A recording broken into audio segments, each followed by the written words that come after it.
Please be seated.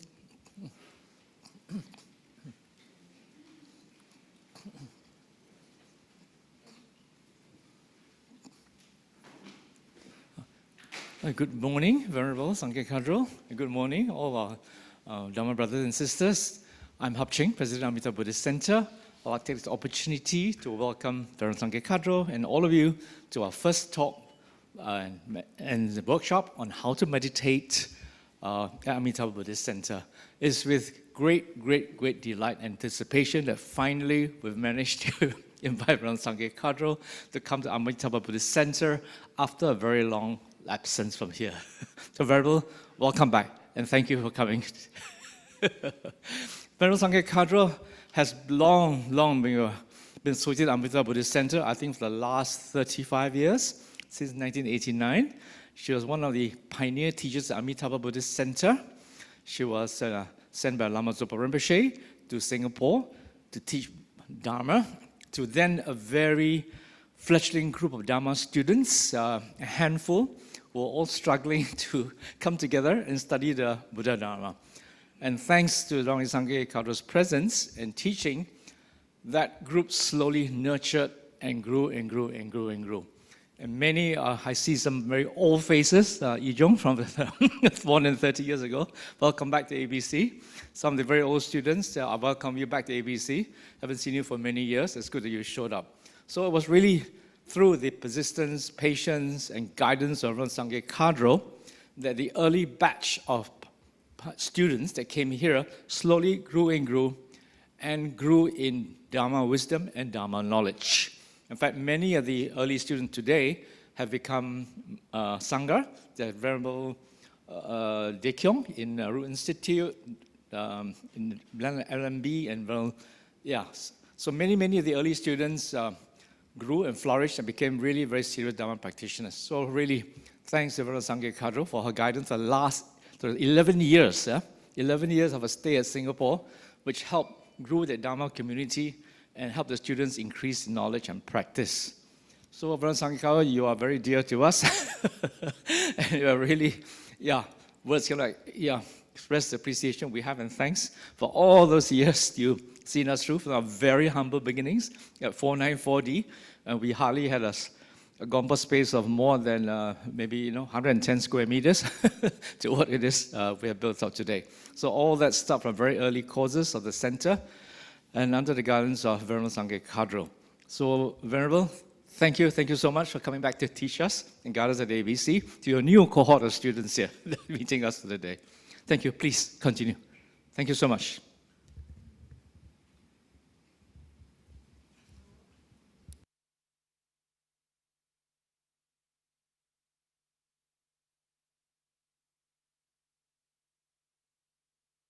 Hello, there we go. Okay, and I want to thank you, Hap Ching. You've been guiding this ship of Amitabha Buddhist Center for, nearly 40 years or something like that? 36, wow, that's amazing. Real dedication and hard work. So it's really grown a lot. And yeah, I'm really happy that I was invited to come back. It's been, I can't remember when I was last here, but it's 7-8 years, I think, since I was last here. And I have many old friends, and it's really nice to see a lot of familiar faces and also some unfamiliar faces. I understand some of you are new. It's your first time here, is that correct? You could put your hand up. Newcomers. Okay, well, welcome, and thank you for coming. And so today and tomorrow we're going to be doing like a retreat, a mini retreat on meditation, the topic of how to meditate.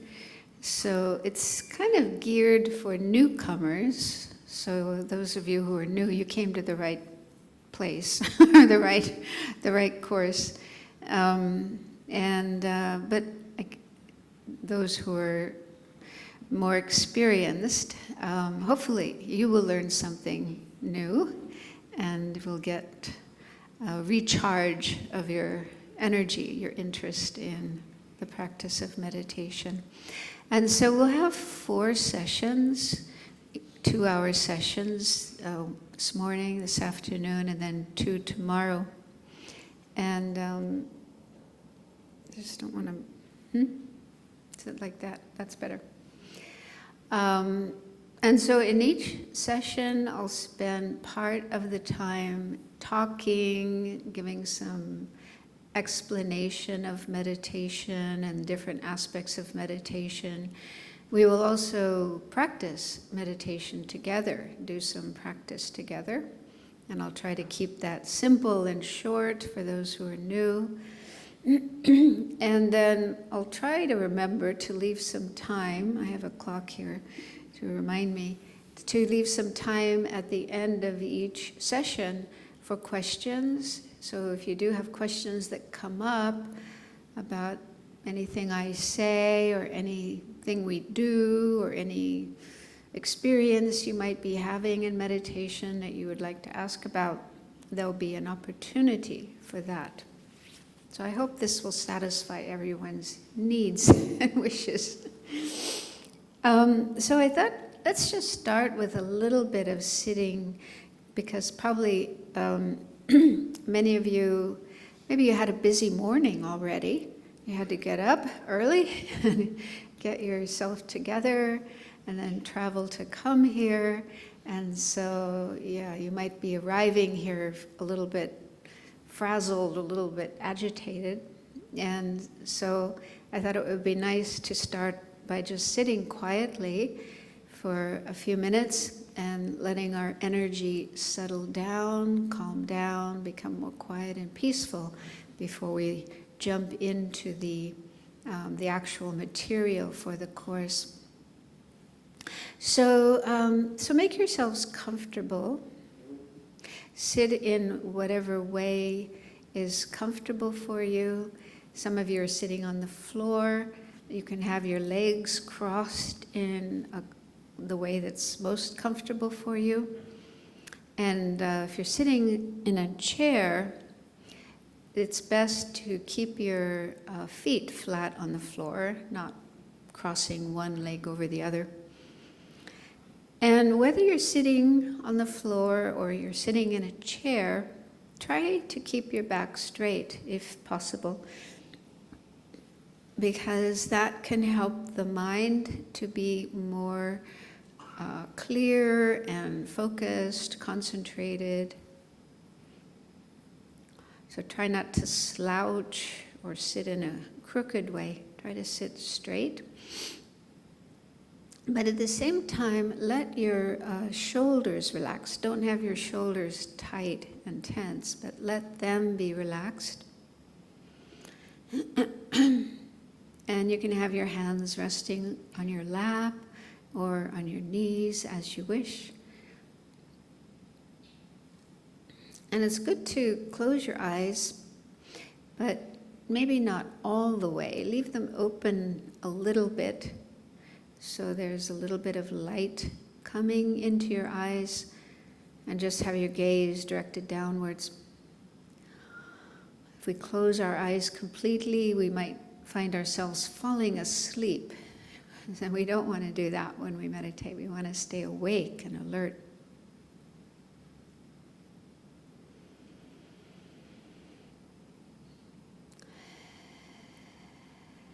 So now take 3 deep breaths, breathing in slowly, as deeply as you can, but not forcing yourself, not getting uncomfortable, but just take a long, deep breath.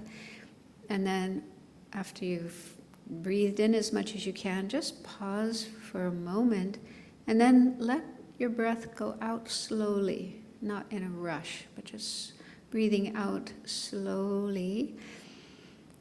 And as you breathe out, imagine if there's any tension in your body or in your mind, imagine that it goes out with the breath. You breathe it out, and don't worry about that energy disturbing anybody else or polluting the environment. You just imagine that it vanishes, it disappears. So in this way, you're getting rid of tension in your body and mind. So do that for 3 breaths, and then just resume your normal rate of breathing.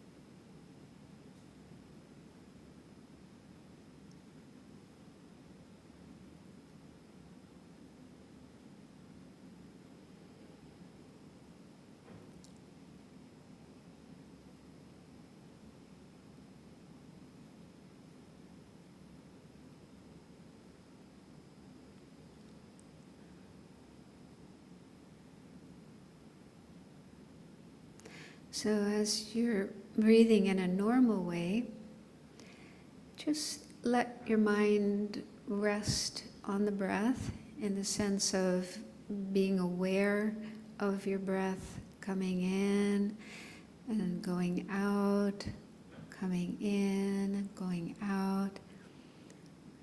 So just be aware of each breath as it's coming in and going out.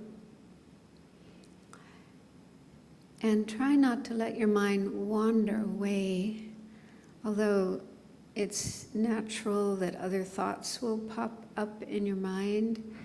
You'll think about something you did earlier today or something you need to do later today. So it's normal that these kind of thoughts come up in the mind, but if they do, just let go of them. Don't follow them, get caught up in them. Just put them aside and come back to the breath. So make your breathing, the natural flow of your breathing, your main focus, your main object of attention.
Now let's take a few more moments to bring our mind into a positive state, having a positive motivation or intention for being here.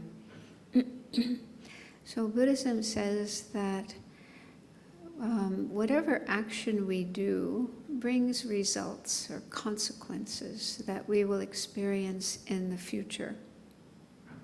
So we are creating the causes now for our future experiences. And naturally, we want good experiences. We want happiness, well-being, health, all the things we need, and so on. So in order to make sure we do have happiness and good experiences in the future, we need to make sure that actions that we do lead in that direction. bring us to those experiences. And for that to happen, we need to do the things we do with a good motivation, with the wish to benefit and not harm. If we do things that are harmful, that create problems and suffering for other people, we also create problems for ourselves. We create the cause to have painful experiences, bad experiences in the future, opposite to what we want. And so the cause for good experiences like happiness and health and so on are doing things that are beneficial, that are helpful to others. And so let's see if we can have that as our reason, our motivation for being here and joining this program, this course.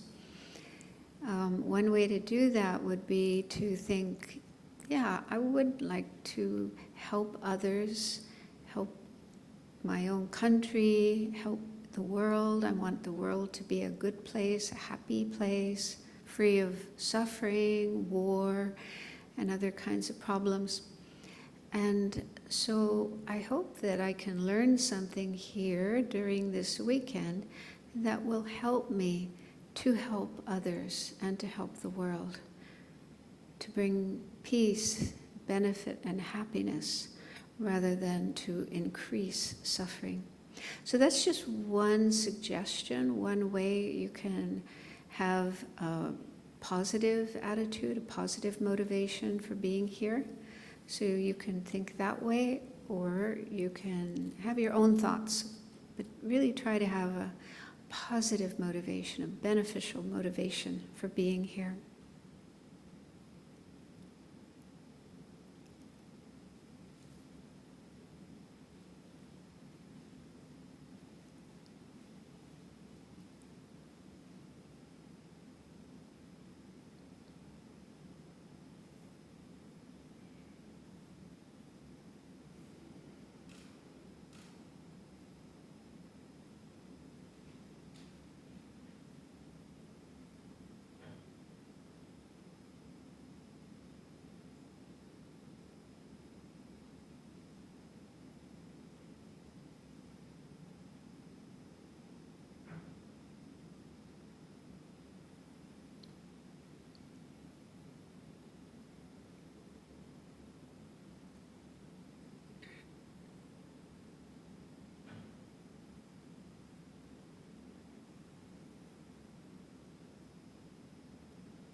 Okay, so you can open your eyes.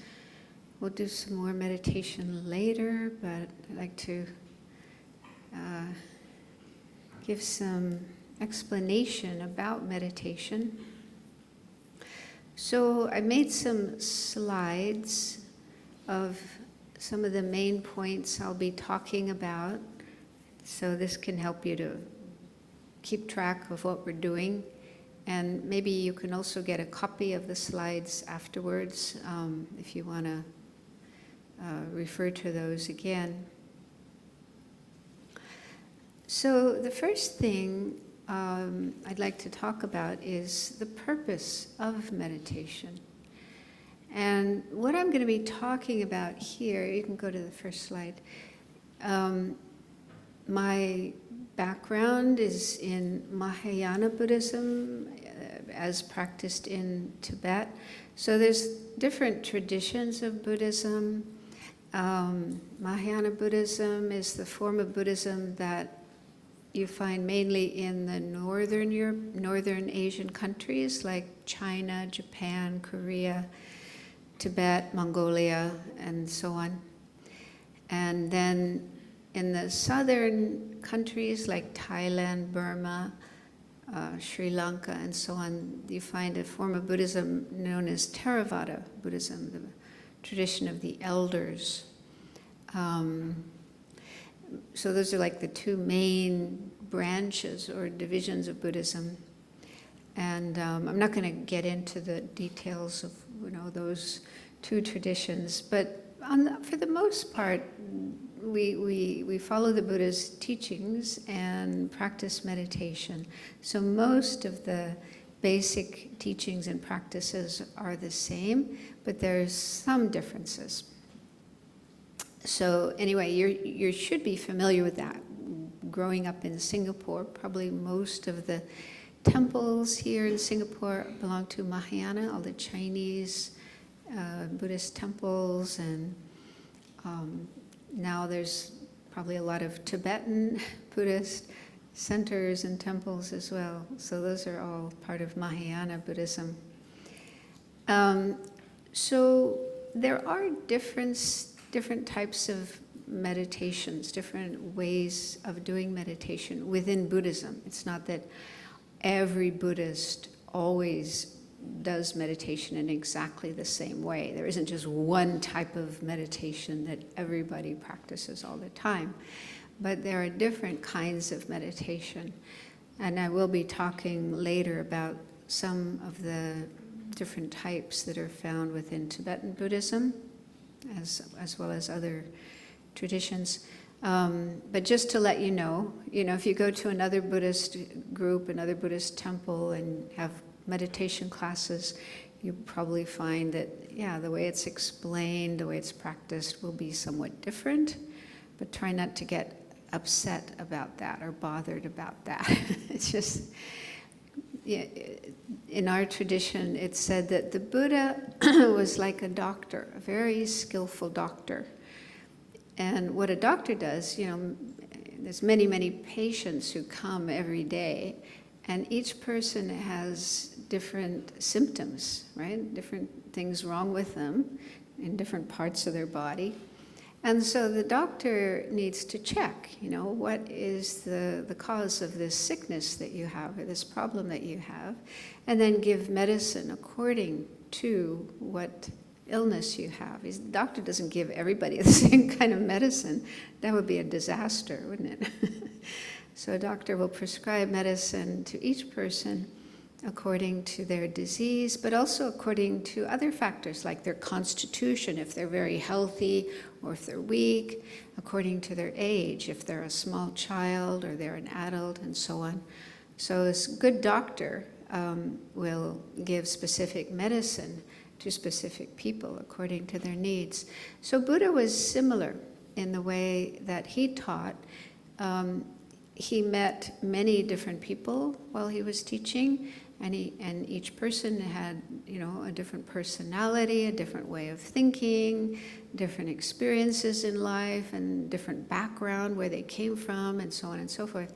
So the Buddha didn't give everybody exactly the same teachings, but he would check the person. Buddha had a very intelligent mind and could even look into people's minds and read their thoughts and their emotions and understand them very well, better than they understood themselves. And so the Buddha could check people out, and then what kind of teachings, what kind of practices would be most helpful for each person. And so that's why now we have these different traditions of Buddhism and different kinds of practices. So they were all taught by the Buddha for different kinds of people, different kinds of personalities and interests and needs and so on. And so, we need to, if we're interested in learning Buddhism and practicing Buddhism, it's good to sort of experiment, check with a few different teachers and different places, and hopefully we will be able to find a tradition, a center, a temple, or whatever that feels right to us, that we feel, this is right for me. This is what I need, what I want. This will be helpful for me. So it's fine in the beginning to explore a little bit, investigate a little bit. Although for some people, the very first teacher they meet or the very first center they come to, they feel, this is it. I'm happy with this one. I don't need to go anywhere else. So that's the case sometimes.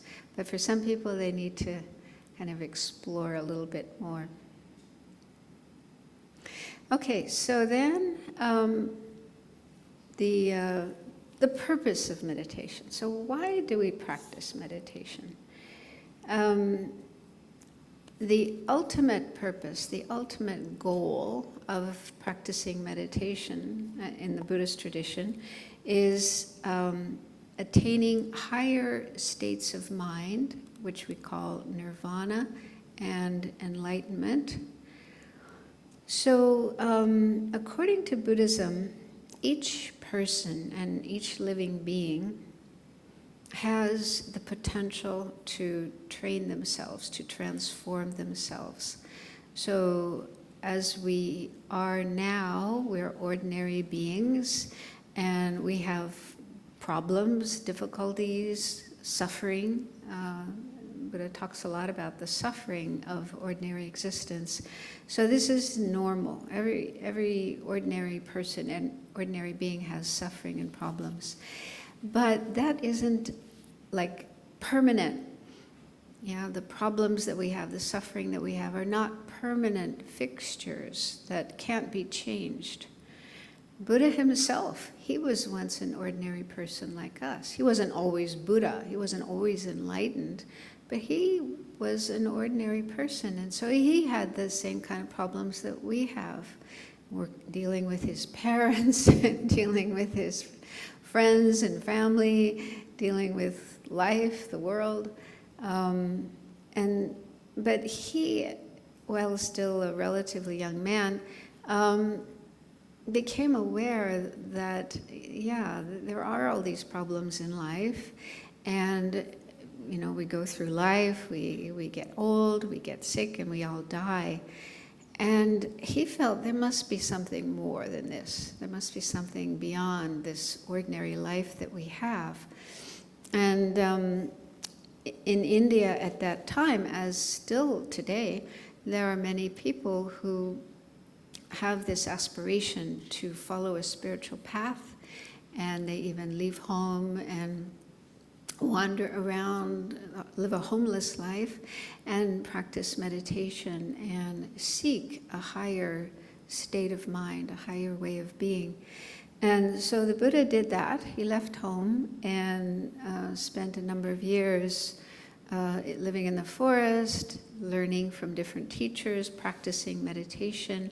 Finally, he reached what he was seeking, the goal that he was aspiring to attain, which was what we call enlightenment or Buddhahood. So Buddha, the term Buddha isn't like Buddha's name, but rather it means an awakened one, an enlightened one. So it's like a term for someone who has attained awakening or enlightenment. And that state is difficult for us to really understand. You have to be there to really understand what it means to be enlightened. But we can get some idea of it. Actually, my name, Sangye, the first part of my name, Sangye, is the Tibetan term for Buddha. But that doesn't mean I'm a Buddha. Please don't get that idea. I'm not. I just have that name, and I want to become a Buddha one of these days. But anyway, Sangye consists of two syllables. The first is sang, which has the sense of purifying, cleaning. And that refers to the enlightened mind being completely free, pure of all negative, disturbing thoughts and emotions. Things like greed and hatred and ignorance and jealousy and arrogance and so on. So ordinary people have these kind of, we call negative emotions or afflictions that disturb our mind. They come up in our mind and they make our mind kind of disturbed, and they can also lead us to act in harmful ways, like killing or doing other things that harm others, stealing and so on. So there's all kinds of crimes that people commit under the influence of these afflictive emotions. So a Buddha, one meaning of being a Buddha is all those afflictive emotions, all those negative states of mind have been totally cleared away, purified, removed, so that they will never come back again. So that's the meaning of sang. It means like a totally pure mind that's free of all afflictive thoughts and emotions. So that's one aspect of enlightenment or awakening, being completely free of everything that's afflictive, everything that causes suffering and problems. Then the second syllable, gye, means like increased or expanded. And that refers to all the positive qualities. So we have positive qualities. We have kindness, compassion, love, generosity, patience, wanting to help others and not harm them, and so on. So ordinary people, everyone has these good qualities, but they're not always there. Sometimes it's hard to feel them. And they're not as fully developed as they could be. Yeah, we can feel love and kindness for some people, but then for others, we just feel anger and hatred, right? It's hard to love everybody, right? But it's possible to work on that and bring about a change. So those positive qualities can be developed, can be increased, can be cultivated, just like somebody who has a field or they have a plantation with fruit trees and so on. So they cultivate the crops, they cultivate the fruit so that they have more and more of these good things that we need to survive and enjoy. So that's actually one of the practices, one of the purposes of practicing meditation is to cultivate these positive qualities we already have. They're already there. They just need to be nourished, developed, so they are present more and more. We have more love, more compassion, more kindness, and so on. So in the case of a Buddha has cultivated all those positive qualities to the highest degree, such that, for example, loving kindness, a Buddha is able to feel that for everybody, every sentient being without exception, not excluding anybody. That's very hard to do, right? Especially if there's someone who has harmed us or harmed our loved ones, right? And if you're told, oh, you need to love that person, we would probably go, are you kidding? Are you crazy? Right? Not easy. Not easy to do. But we can work on that. We can work on overcoming anger and hatred and bitterness and resentment, and we can develop compassion and love and other positive qualities and get to that point where, yeah, like the Buddha, we can feel love, kindness, and compassion for everybody. So that's the meaning of gye, the second part of the term for Buddha. So Sangye means someone who's completely purified of all the negative, disturbing, harmful attitudes, fully developed in all the positive and beneficial attitudes. So that means having a mind that's just like perfect, fully developed. So it may be hard to believe that that's possible. It is hard to believe. You might say, well, show me someone who's like that. Yeah, where is such a person? We want proof, we want evidence. That's natural. Actually, the Buddha said we shouldn't just blindly accept or believe any of the teachings in Buddhism, but we should investigate them. We should think about them and check if they are true or not. But anyway, I was just explaining what it means to be a Buddha, to get some idea. A Buddha is someone who's free of everything negative and developed in everything positive. And so who can do that? Is it just certain special people who can do that to their mind, who can transform their mind in that way? And the rest of us, well, too bad, we can't. So no, the Buddha said everybody can achieve enlightenment. Everybody has the potential, the ability to attain enlightenment. Anybody who has a mind which we all do. We all have a mind. It's just the basic nature of our mind that it can be transformed, that the negative things can be cleared away, the positive things can be developed, and slowly, I mean, it does take time and it does take effort. It's not magic. Buddha doesn't wave a magic wand and bing, we become enlightened. But with effort, with time, with continued practice, we can bring about a transformation of our mind. And like I said earlier, this is something we need to check and investigate for ourselves. And I'm someone who doesn't have faith easily. I tend to be very skeptical.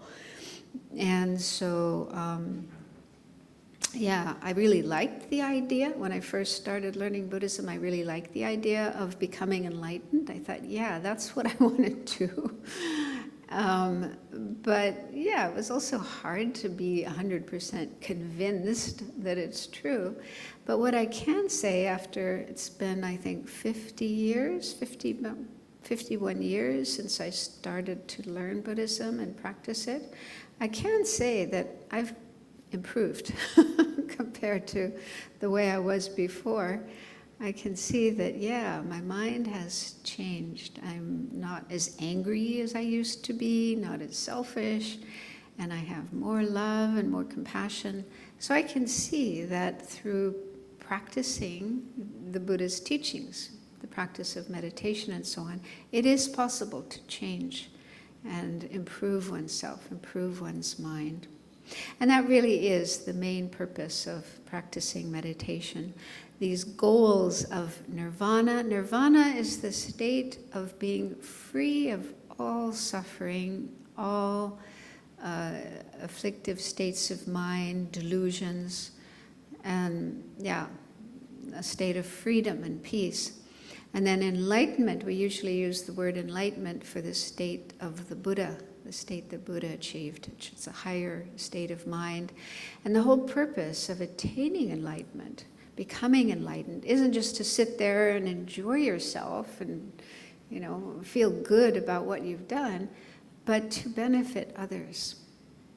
Okay, that's the real purpose of bringing about this transformation of yourself, so that you can be more and more beneficial to other people and other beings, to the world, and help them become free of suffering and help them reach enlightenment as well. So we call that altruism, the altruistic intention of bodhicitta.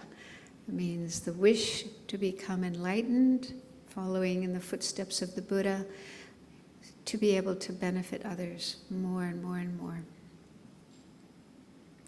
So those are the ultimate goals or purposes for practicing meditation, but they take time and energy. You can't expect to achieve them quickly. And so there's also short-term goals or purposes for practicing meditation. And those are twofold. One is to cultivate beneficial qualities, like I was just saying.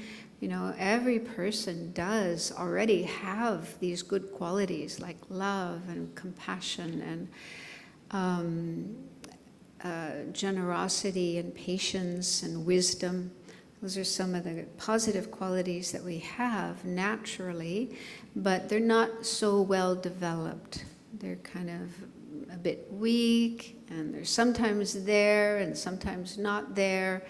But we can work on cultivating those, increasing those more and more, so they grow and they're there more of the time. So here there's a list of some of the beneficial qualities. One is concentration. Concentration is being able to keep our mind focused on an object that we choose. It could be the breath, or it could be a mantra, or an image of the Buddha, or a particular idea, understanding that we have, and just being able to keep our mind focused on that without having it go here and there, wandering everywhere, thinking about all kinds of other things. So concentration. So that's a really important quality to have, because if we don't have concentration, if we can't keep our mind concentrated, then it's very difficult to achieve anything, even in your ordinary life, right? In your work, or taking care of your family and so on and so forth, even going, you're trying to get from one place to another. If you can't concentrate, right, on where you're going, what you're doing, you can end up just wandering around and wasting a lot of time and not achieving your goal, not achieving what you wish to achieve. So concentration is really important just in our ordinary life. But in the practice of meditation, it's very, very important too. We need to be able to keep our mind concentrated on what we're doing, whatever kind of meditation practice that we're doing, so that we can achieve the results that can be achieved. So we'll talk more about that later, but we do have the ability to concentrate to a certain extent. We've all been students, right? Maybe some of you are still students. And when you're a student, you need to concentrate on listening to your teacher's lectures and reading, studying the material. If you have an exam coming up, you really have to concentrate and make sure you remember that material so that you can pass the exam. And so we all have the experience of being concentrated, and sometimes in work, you're able to really focus on what you're doing and even become sort of oblivious to other things going on around you. So we have the ability to concentrate, but it's often limited. But again, we can work on that and cultivate our concentration more and more and be able to stay concentrated longer and longer. And then the second point is mindfulness and introspection. So these are terms that are used in the Buddhist practice of meditation. And there's different meanings of mindfulness, but the meaning in traditional Buddhist teachings is remembering. It's the same word as to remember, or memory. So mindfulness means being able to remember, and it's used in different contexts. One is like when we are meditating, let's say we're meditating on the breath. We'll do some more of that later. So when we're meditating on the breath, we need to be able to remember what we're supposed to do. I'm supposed to be watching my breath and not thinking about the movie that I saw last night or what I'm going to have for dinner tonight. Right? Those aren't what we're supposed to be thinking about when we're meditating. We're supposed to be focusing on our breathing. And so we need to be able to remember that and remember the breath and stay with the breath and not forget it.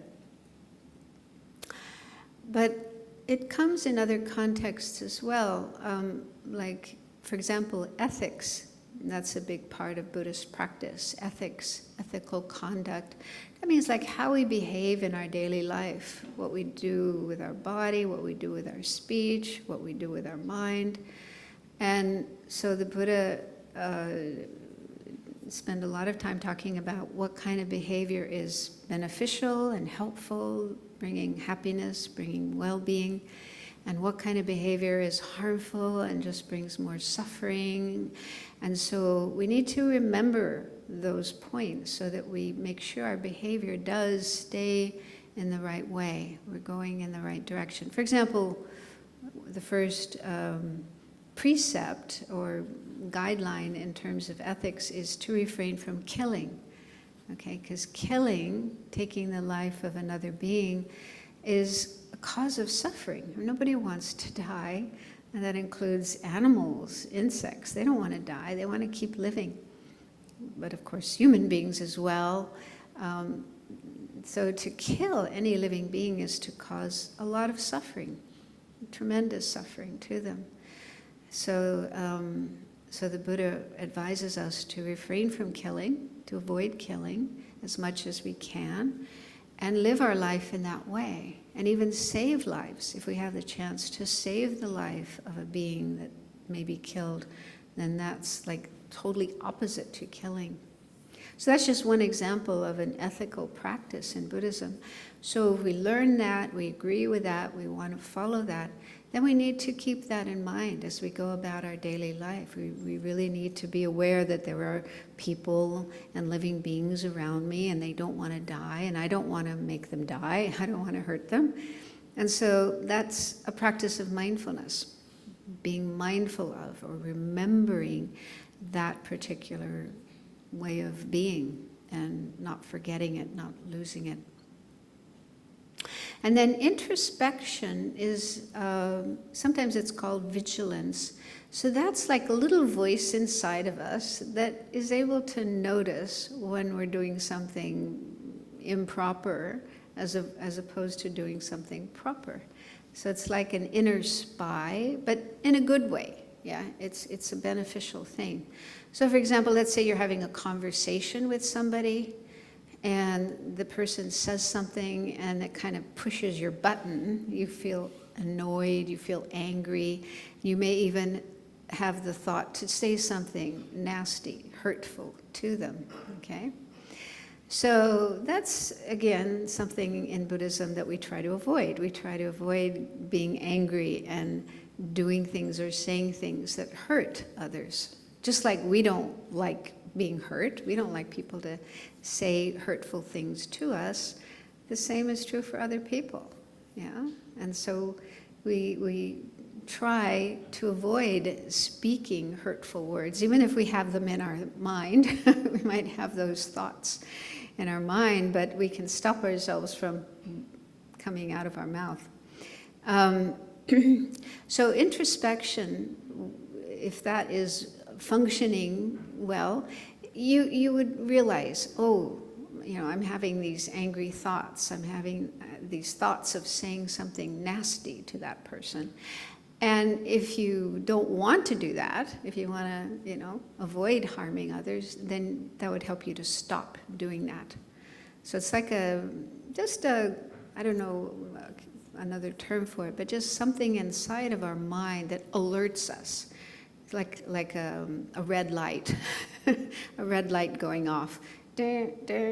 Something's going on here that I need to work on, I need to be careful about, yeah? So that's really important because we do have sometimes very negative thoughts coming up in our mind, and if we don't have introspection, we might just find ourselves acting them out and then doing all kinds of hurtful things, even committing crimes, yeah, and ending up in prison. Yeah?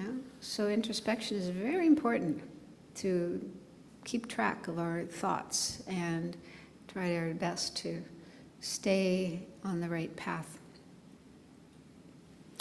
And then the next is kind of some other positive qualities: compassion, that's caring about others who are suffering, wanting to help them to relieve their suffering; kindness, understanding that people want to be treated with kindness just as we do. We like it when someone is kind to us, and understanding that other people feel that way too. And so extending kindness, acting kindly, being kind as much as we can. And then patience is the opposite of anger. So instead of just letting ourselves get angry and act out our anger and speak in angry ways and even hit people and so on. So learning to hold back our anger and put up with difficult people and difficult situations without exploding and getting angry. And then generosity, that's where we understand that others have needs. They need food, they need money, they need comfort. Sometimes people are distressed, depressed, anxious, and just need help to calm down and restore a state of equipoise. So giving to others whatever they need, whatever we're able to give. So again, these are all positive qualities that we have naturally, but we can cultivate them further so we can have them more of the time. And then wisdom means, it's the opposite of ignorance or confusion. It's understanding things as they are, seeing things correctly as they really are. And that's really important in Buddhism. I'll talk more about that later. But we all have wisdom. It's a natural quality, but we can develop it further. And if we have more wisdom in our mind, more wisdom in our life, then this will help us to live in a better way, not make so many mistakes that cause problems for others as well as ourselves, and reach a state of freedom from problems. So this is one reason for practicing meditation, that we can start to experience even now. We don't have to wait a long time, but we start working on cultivating these beneficial qualities, and then we'll have more of them. They'll be more present in our life, in our interactions with others, and that will bring a lot of benefit, a lot of peace and happiness, both to ourselves and to others. If we can have more compassion, more kindness, we will feel better about ourselves. We'll feel good about the way we are, the way we're living, the way we're behaving with others. So we'll be happier and healthier. They've done in America, some scientists are doing research into meditation and looking at the effects of meditation on the brain, but also on people's state of being, their well-being. And they find that there is evidence that having more compassion, having more kindness, really helps people. It helps them to live longer, to be healthier, to have less stress, to have more harmonious, happy relationships with other people. So there's evidence that cultivating those kind of positive qualities does improve people's lives, people's well-being. You probably heard about this, but if you haven't, it's something you can look into. So cultivating these qualities is good for ourselves as well as for others, for society, for the world. And then the second, the last point there is, sorry. The last point on that slide is decreasing mental states that are unhelpful or even harmful. For example, anxiety, depression, anger, greed, envy, and so on. So again, I mentioned before, we have these kind of disturbing thoughts and emotions that pop up sometimes and can take over our mind and make us very agitated and unhappy. And we sometimes act them out in our behavior, the way we talk to people, the way we treat people. And that can create a lot of problems. Getting angry at somebody and shouting at them, insulting them, criticizing them, and so on. Even if we feel justified, if that person has done some really awful things and we feel it's good that I tell them off like this, what I'm saying is true, what they did is wrong. So we may feel completely justified in acting that way. But then, does it really bring benefit? Will we continue to feel good about ourselves afterwards, later that day, the next day, and so on? Or will you feel some regret? I mean, we've all done that. We've all gotten angry and spoke harsh words and maybe even, physically hit somebody, and thinking at the time, this is the right thing to do. But then afterwards, do you continue feeling that way? Or do you feel regret? Do you feel, that wasn't right, I shouldn't have done that, I feel really bad? And then you go back and apologize, try to repair the relationship, but sometimes that doesn't work. The person has already been hurt, and now they don't trust you the way they did before. So it can really bring a lot of problems, both for others, the people you treat that way, but also for yourself, for your own state of mind. So we have these parts of ourself of our mind that come up without choice, without control, and they can lead us to act in those kind of ways that just create more suffering and problems. But as I mentioned, those are not permanent parts of us, and it is possible to work on them and decrease them, to learn ways of managing anger and depression, anxiety, and so on, so that they don't completely take over our mind and lead us into really miserable states. And eventually, ultimately, we can be completely free of them altogether. That's what the Buddha achieved. So that's another reason for practicing meditation, is to work on decreasing those mental states that aren't helpful and are even harmful for ourselves and others.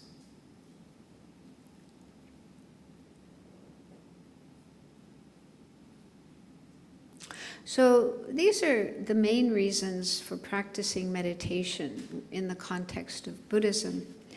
And nowadays, meditation has become kind of popular, especially mindfulness meditation, like in the West, in America and Europe and so on. There are many, many places where people are learning mindfulness meditation, many books, teachers, and so on. It's become quite popular. And probably many of the people who are practicing meditation, like in the West, but also everywhere, they're not necessarily practicing in order to reach enlightenment or nirvana. Often they're practicing for other reasons, like health. They want to be healthier. They want to deal with illness and physical problems like pain. Or they want to decrease their stress and increase relaxation, become more relaxed, peaceful, happy. People are also using meditation to deal with things like sleep disorders, eating disorders. Sometimes doctors, there are doctors who prescribe meditation for patients who are suffering from some of these problems, and depression and so on. So this is a little controversial, like in Buddhism. Some Buddhist teachers will say, well, they're not practicing meditation in the right way, for the right reasons. They're using meditation just for some temporary benefit in this life. So some people aren't too happy about that. But I think there's a case for saying that the Buddha wouldn't be upset about this. The Buddha would be happy about this. There's actually a story in the Pali Canon about one of Buddha's disciples, a king named Pasenadi. And he was fond of eating. And he ate too much and got quite big. So that when he walked around, he was huffing and puffing. And so he came to see the Buddha one day, huffing and puffing because he was overweight. And the Buddha suggested that he practice mindfulness while eating. And in that way, and he did. So he took the Buddha's advice and practiced mindfulness of eating. And by doing that, he lost weight.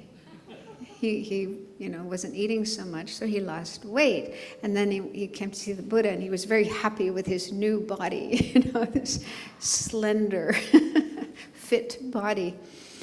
And the Buddha was happy too, The Buddha was pleased with him. And so even though that isn't the real reason for practicing meditation, just to lose weight and be healthier, but in the case of this king, it seemed that that increased his confidence, his appreciation for the Buddha. He felt, the Buddha really helped me with my problem, my health problem, my physical problem. And so then he was more willing to listen to the Buddha about other things. So I think the same thing can happen nowadays. If people practice meditation just for something like eating disorders or sleep disorders or depression, those are problems. And if people can find help for those problems through the practice of meditation, that will give them more confidence in the practice of meditation. And then they might be more willing to listen to other teachings about meditation, like how to increase your compassion and your love and decrease your anger and so on. So I think, yeah, there's a case for saying that it's okay if people are practicing meditation for those reasons, because it might help them eventually practice meditation for other reasons. And also, if people are practicing meditation and they're becoming more calm and more healthy, then their mind will be happier, and that will probably help them to be a nicer person to others. They won't be so kind of stressed and upset and unhappy. So in their interactions with other people, they'll probably be kinder and more compassionate, more helpful. But in the case of Buddhism, within the context of Buddhism, the real purpose of practicing meditation is to work on our mind, to bring about a more positive state of mind and decrease negative, disturbing states of mind. And so it's mainly about the mind, working with the mind, but our mind and our body are connected with each other and affect each other. And so it's recommended that when we practice meditation, we try to sit, to put our body in a particular position. So I'll go through the recommended posture for meditation, although this isn't absolutely strict that you have to sit like this when you practice meditation. This is just, if you can, this is good. But if you can't sit like that, you can find another way of sitting. So this is called a 7-point posture. It came from India, Indian masters, into Tibet, and then it was used in Tibet as well. So the first point is sitting with your legs crossed. And there's different ways of crossing your legs. One is called full lotus posture. That's what it's called in yoga. That's when you have your feet on the thigh of your opposite leg. Yeah, left foot on your right thigh, right foot on your left thigh, like that. So some people can sit like that, but a lot of people can't. If you can sit that way, especially if you practice yoga, the practice of yoga can really help you to loosen up and be more flexible in your legs, so you can sit that way. So if you can't sit in the full lotus posture, then you just cross your legs whatever way is comfortable. One is it's called half lotus. That's where you have one foot on the opposite thigh and the other foot on the floor. So probably many people are able to sit like that. That's doable. But some people even have difficulty with that. So you just find a way of crossing your legs that is comfortable, that you'll be able to sit without having to constantly move during the meditation. And then, of course, if you can't even sit in any cross-leg position, you can sit in a chair. That's completely okay as well. So as we get older, I used to be able to sit cross-legged for hours without any trouble, but now I'm having some difficulty. So yeah, sitting in a chair is more comfortable. So that's okay too. But if you do sit in a chair, it's good to keep your body straight, as I mentioned before. Don't be leaning one way or the other, and don't have your one leg crossed over the other, but just have both feet on the floor. That way your body is balanced even. And it's also better, like most chairs have a back, and we kind of like to sit back like that. But if you do that, your back isn't actually straight, it's crooked. So the most important thing is to have your back straight when meditating, and so that might mean not leaning against the back of the chair, but sitting up so your back can be straight. But this is, again, something each person has to try, because some people may have back problems, back injuries, or whatever, and they're just not able to sit up straight. In fact, I have met people who say any sitting position is painful for them. They have pain in any sitting position. And so it's also like Alan Wallace, he's a well-known teacher of meditation, mainly concentration, developing concentration meditation. And he says he has some students who lie down when they meditate, because that's the only position that's really comfortable. It's a little tricky though, lying down, because you don't want to fall asleep. Falling asleep during meditation is counterproductive, so you have to be able to lie down and stay awake. But it's possible to learn how to do that. He has students who are doing that. And I also met one woman who said the only position that wasn't painful for her was standing up. Even lying down was painful, sitting was painful, but standing up was doable. So she would do her meditation standing. And this is actually fine. I mean, the Buddha himself said, he mentioned 4 postures: sitting, standing, lying down, and walking. That's also doable. People do walking meditation.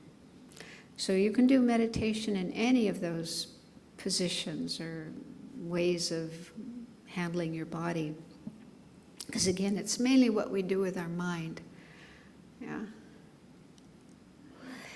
Then the second point is your hands.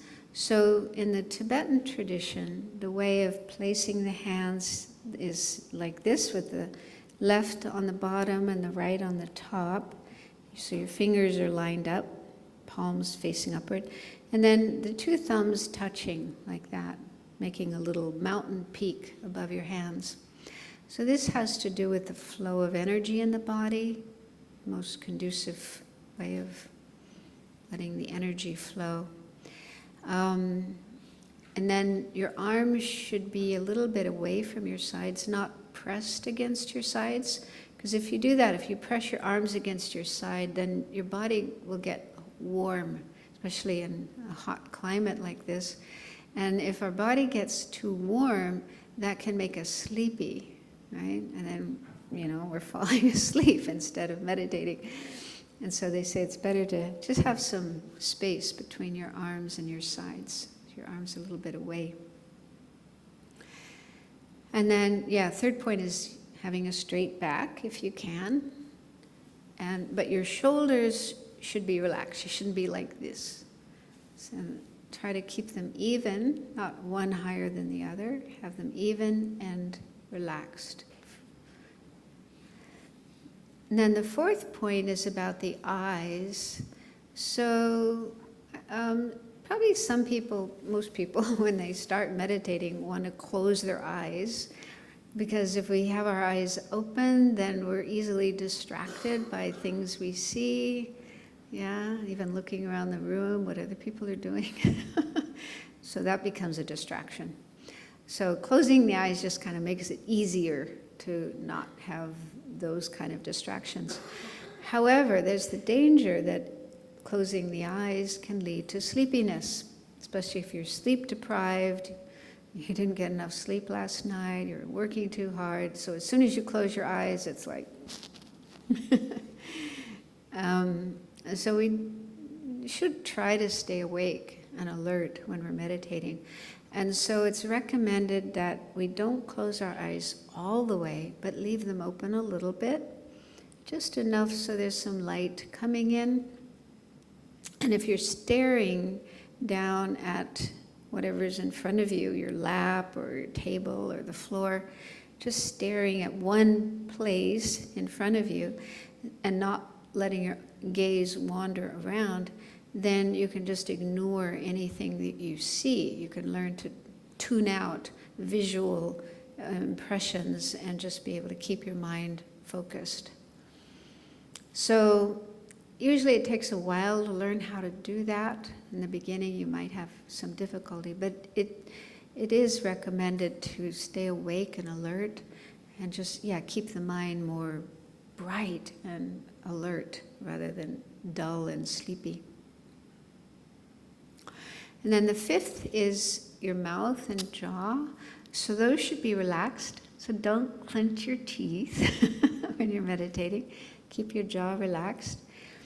And usually it's best to breathe in and out through the nose, through our nostrils, rather than our mouth, unless you're completely blocked up.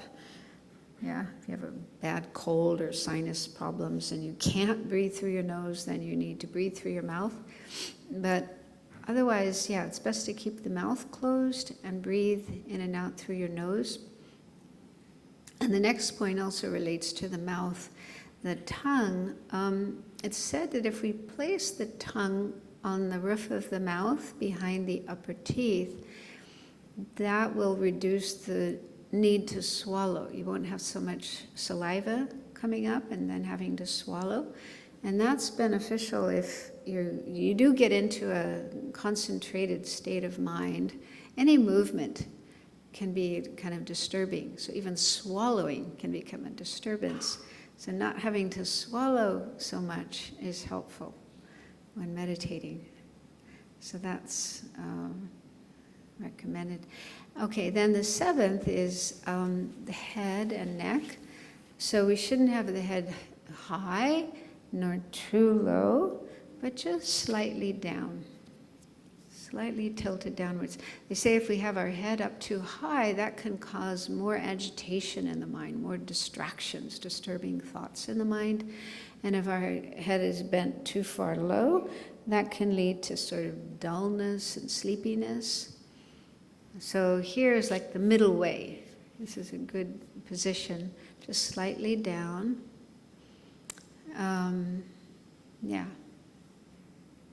So those are the recommended points of the ideal posture for meditation. But again, each person has to find out what works best for them. And if you can't do some of these things, then find another way that works for you. It is important to be comfortable and not put yourself in a painful position where you're in agony. Yeah? Because then it's hard to meditate if you just have a lot of pain in your body. So ideally we want to be pain-free, comfortable, but still have our mind awake and alert. Yeah? That's the idea.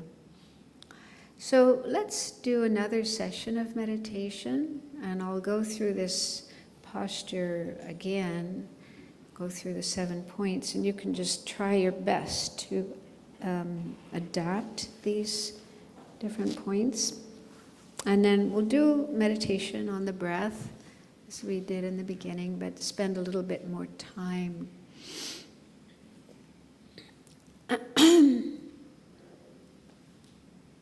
And you've already been sitting for more than an hour, so if you want to, before we start meditating, if you want to stand up and stretch, please feel free to do that.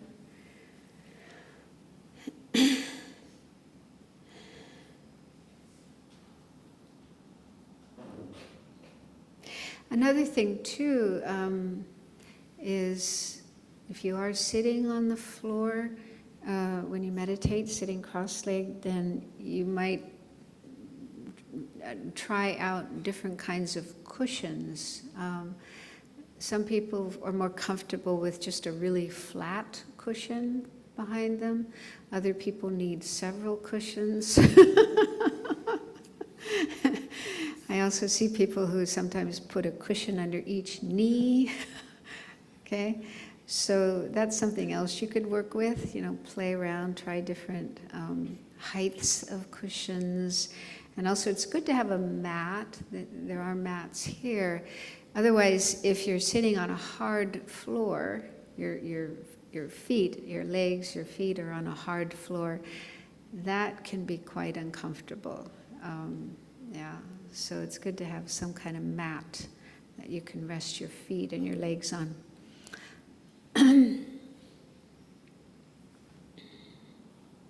And the same with chairs, different kinds of chairs. Some may be really uncomfortable, others are too comfortable, and you just fall asleep. So again, try out different chairs until you find one that works best for you. Okay, so let's try another session of practice, and we'll go through the posture first. So if you're sitting cross-legged on the floor, then have your legs arranged in whatever way is most comfortable for you. And if you're sitting on a chair, just have your feet flat on the floor.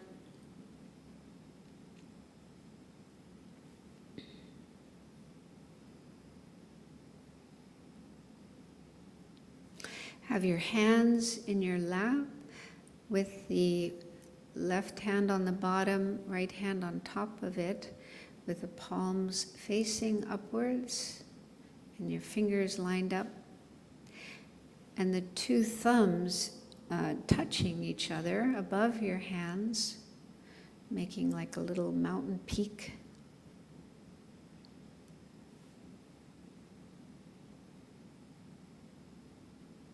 And don't press your arms against the sides of your body, but leave some space for the air to circulate and keep you cool.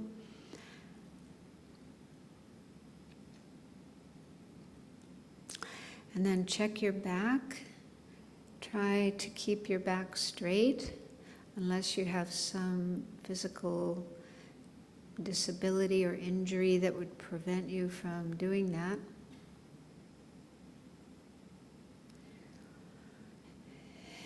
And let your shoulders relax. Don't have them tight, tense. Let them relax and be even. Have your two shoulders even with each other.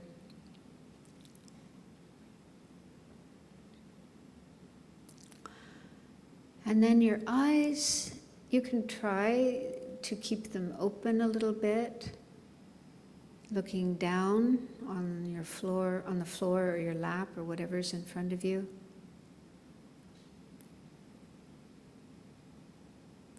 But if that is too difficult, too uncomfortable or distracting, it is okay to close your eyes.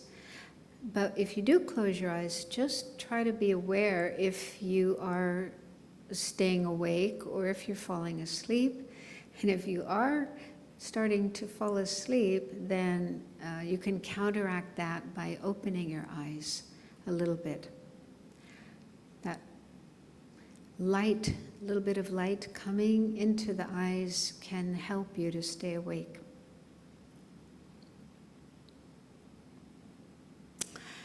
And then have your mouth and jaw relaxed, not tight. Have your mouth closed. And the tip of the tongue touching the roof of the mouth behind the upper teeth, just lightly touching there, not pressing hard, but just letting the tip of the tongue rest behind your upper teeth.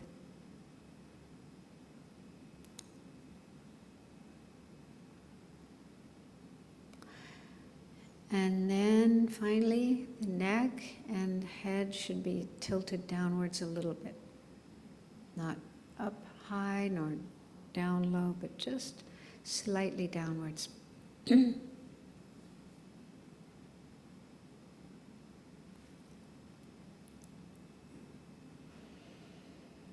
And some teachers talk about an 8th point to the posture, which isn't really so much about the posture, but about the breathing.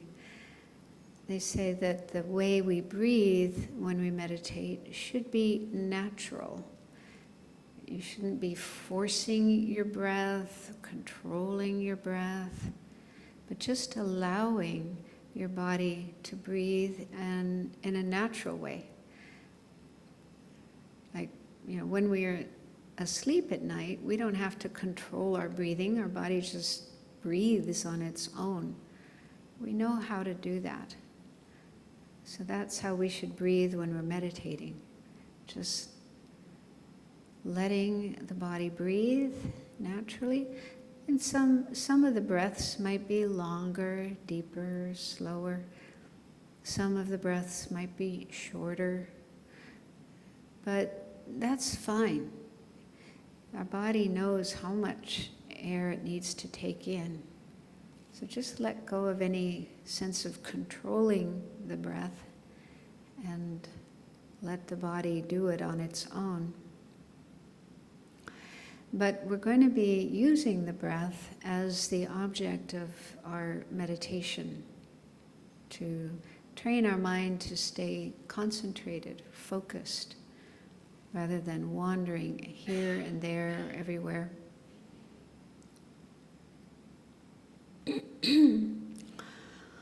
So let the breath flow in and out in a natural way.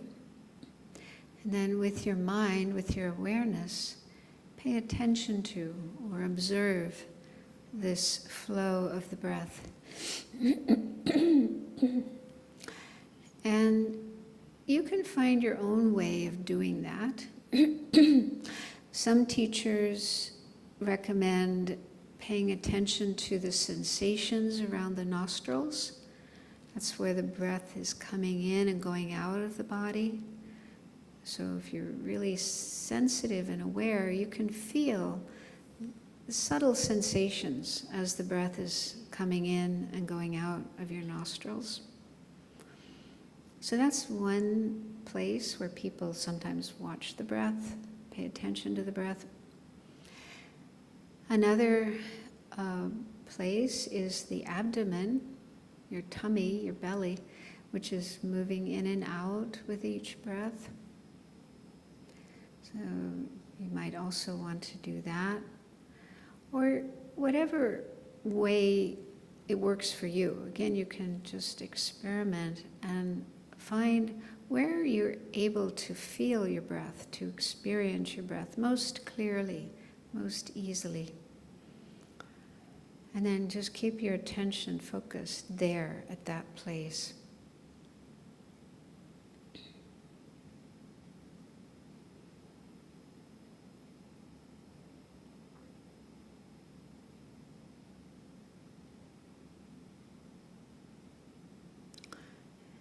So the goal is to remain focused or concentrated on the breath. Each inhalation and each exhalation of the breath, and any pause there may be in between one breath and another, or in the middle of one breath. So just stay focused on the breath.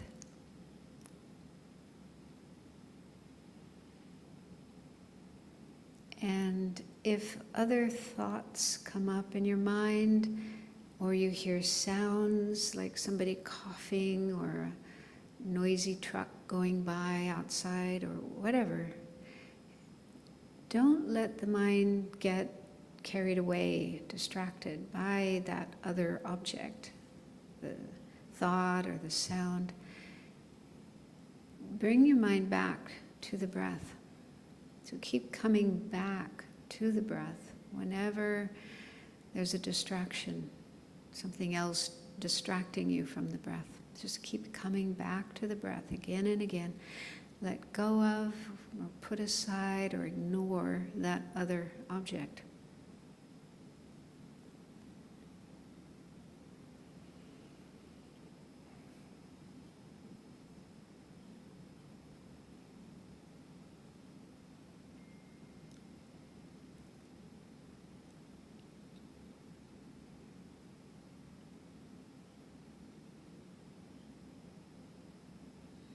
And one thing that can help, you don't have to do this, but you might try it and see if it helps, is counting. And there's different ways of counting. You might already know one, but one way is to count each breath as one. And you can even say to yourself, breathing in, breathing out, 1. Breathing in, breathing out 2, and so on. Keep counting up to 10, then go back to 1 when you reach 10. So you keep counting in rounds of 10 breaths. So that can help you to stay focused on the breath and not get distracted away to something else. So you can try it, and if it helps, do it. But it's optional, so if you're able to stay focused on the breath without counting, that's fine too. So we'll do this for about 10, 15 minutes.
So be aware of what your mind is doing, whether it's paying attention to the breath or thinking about something else, being distracted by sounds, anything other than the breath.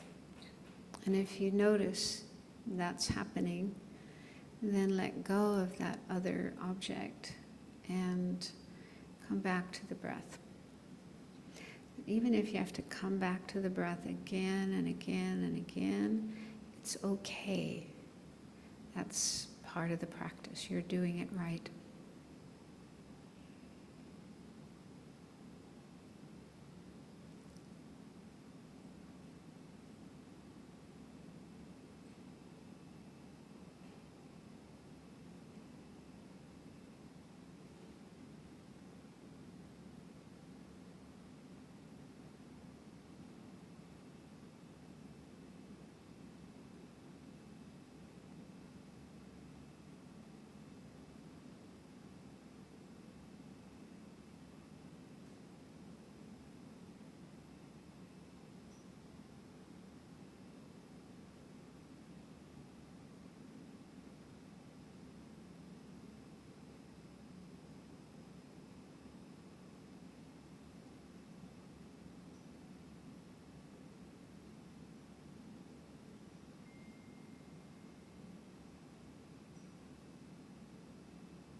Okay, so you can slowly come out of your meditation and open your eyes, adjust your sitting position if you need to.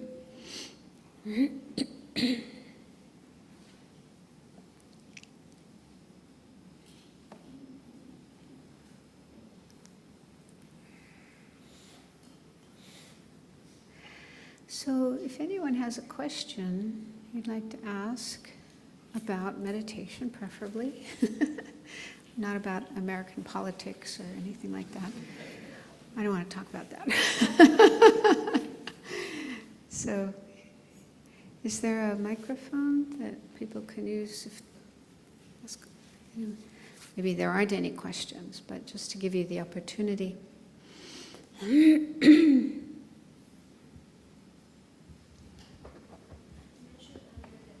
Wait, please. So the recording. I just want to understand that you mentioned earlier that we can use counting, right? Breathe in, breathe out.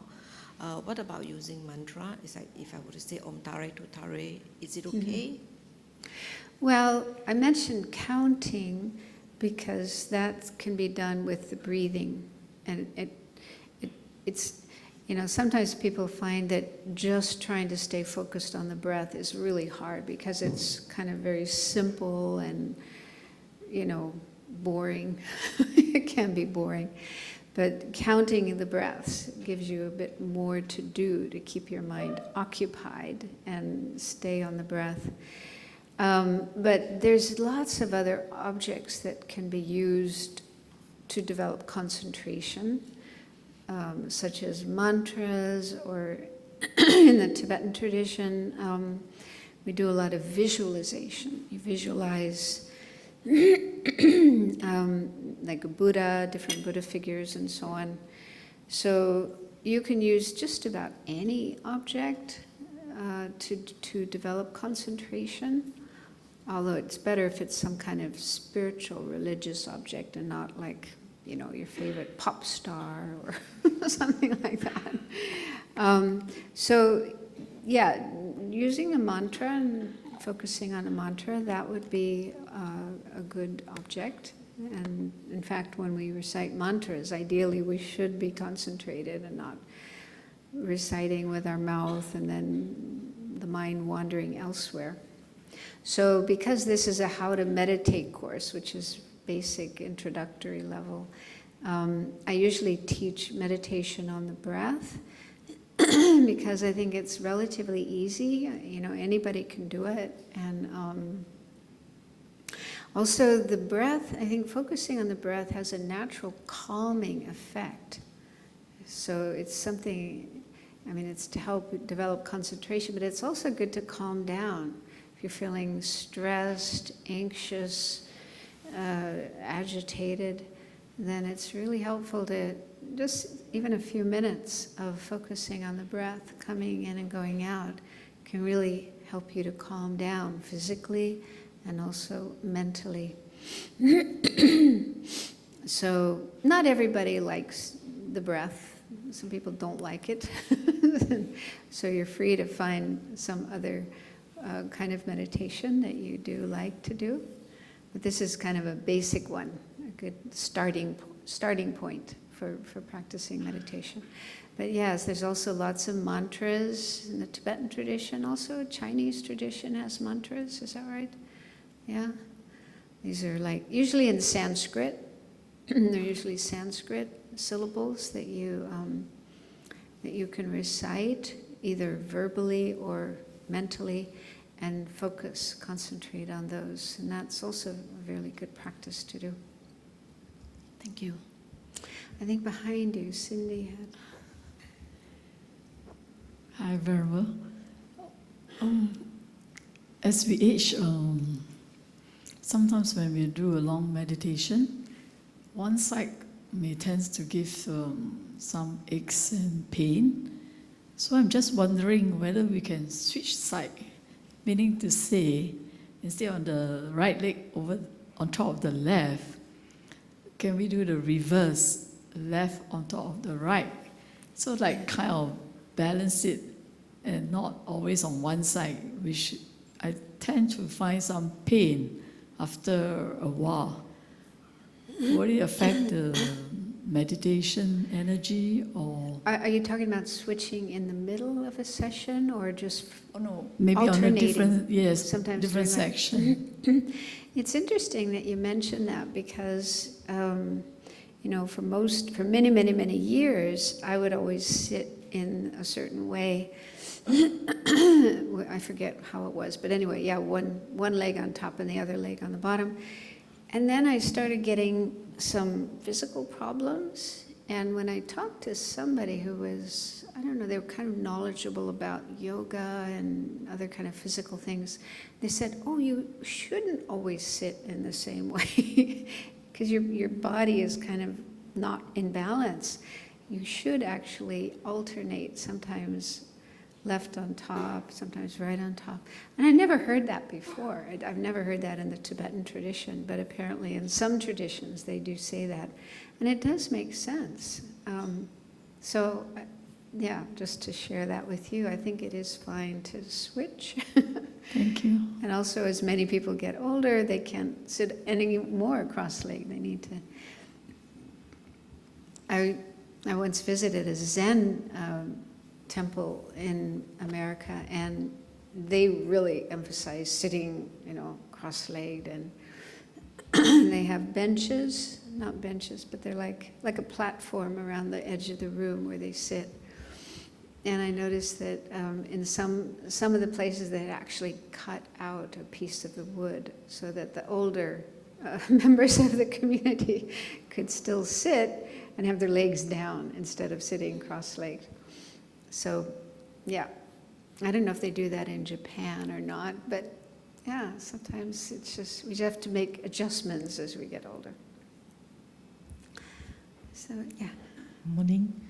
I have a similar question as Cindy, which is that the issue of pain, because it could be, you know, like not necessarily the meditation, but because the day before you had a lot of physical activities. So, sorry, can you speak louder? I couldn't hear you. I have issue of pain during meditation. Your mind is on the pain part rather than stilling your mind. It could be not necessarily. It could be the day before you had a lot of physical activities. So, how to overcome that? Is it means that we maybe stop it and do another day when you're in a better position, or just keep trying? That's a good question. Probably everybody has experiences of pain sometimes when they meditate. And we're getting close to the end of our time now, but I will spend more time on later. And there are things you can do within meditation to deal with pain without having to get up and move or go and take a painkiller or something like that. Ways you can work with your mind to better manage physical pain. So I'll share some. There's a teacher in America, he's originally from Sri Lanka, Bhante Gunaratana. I haven't met him, but he's written many, many books. He's like in his 90s now, and very well respected, very knowledgeable. So he's written a lot of books about mindfulness, like mindfulness in plain English. He makes meditation really simple, really clear. So in one of his books, he has a whole section on how to manage pain in a meditative way. And so I'll share that with you later when we have a bit more time, so maybe in the afternoon session. We can also try out his recommendations.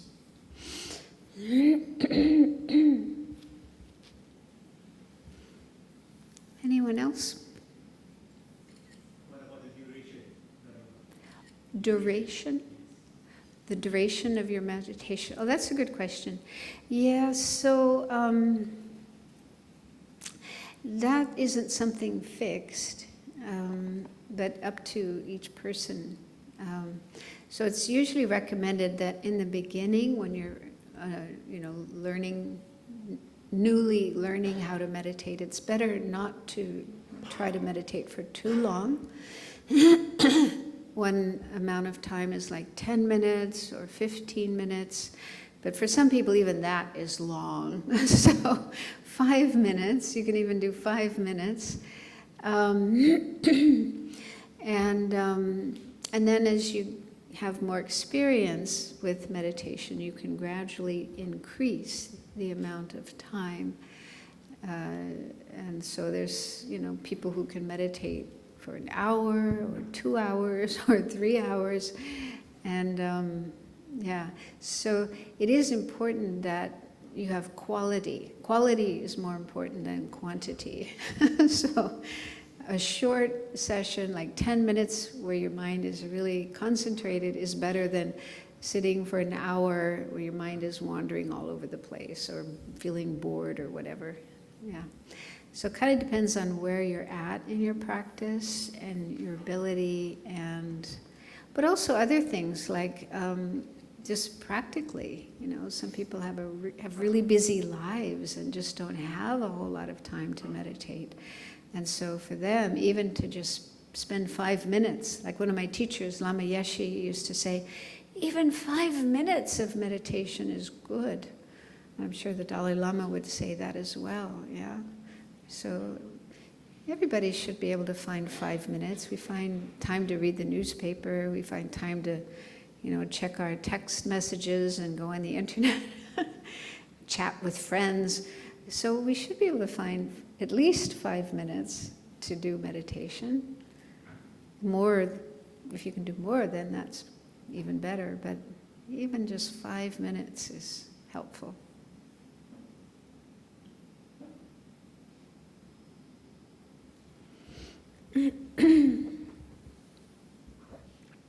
Thank you. I want to check in terms of dealing with sleepiness.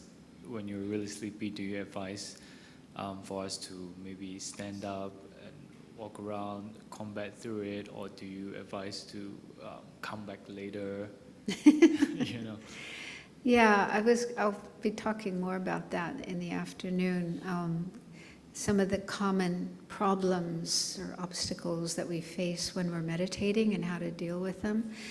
So sleepiness is one of the common ones, and what I find it's good to try to resist it, to try to fight it. Don't let yourself go to sleep.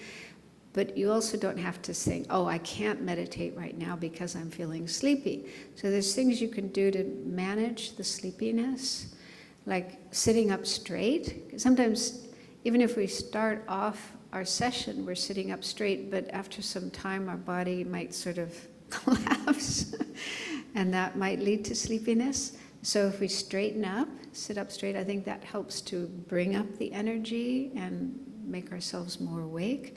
And also with the eyes, if your eyes are closed, then it's easier to fall asleep. So try opening your eyes and just staring at some spot on the floor in front of you.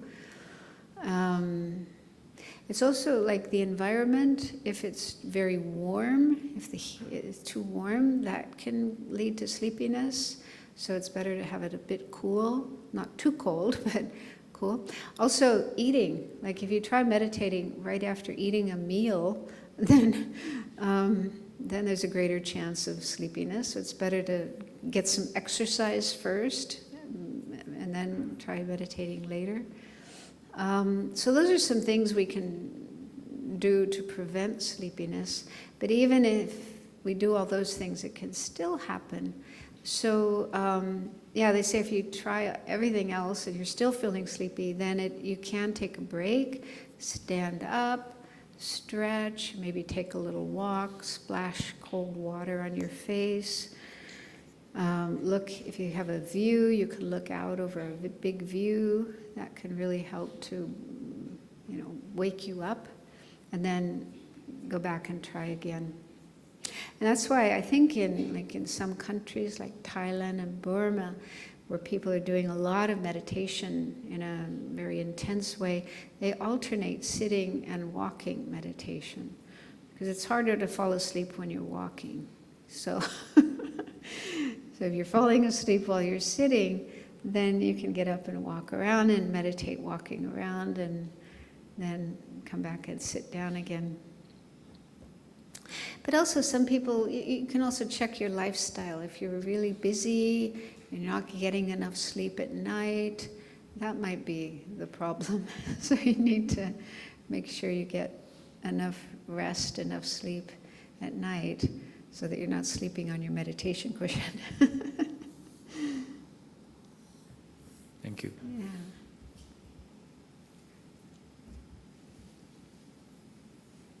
Oh, okay, maybe one more.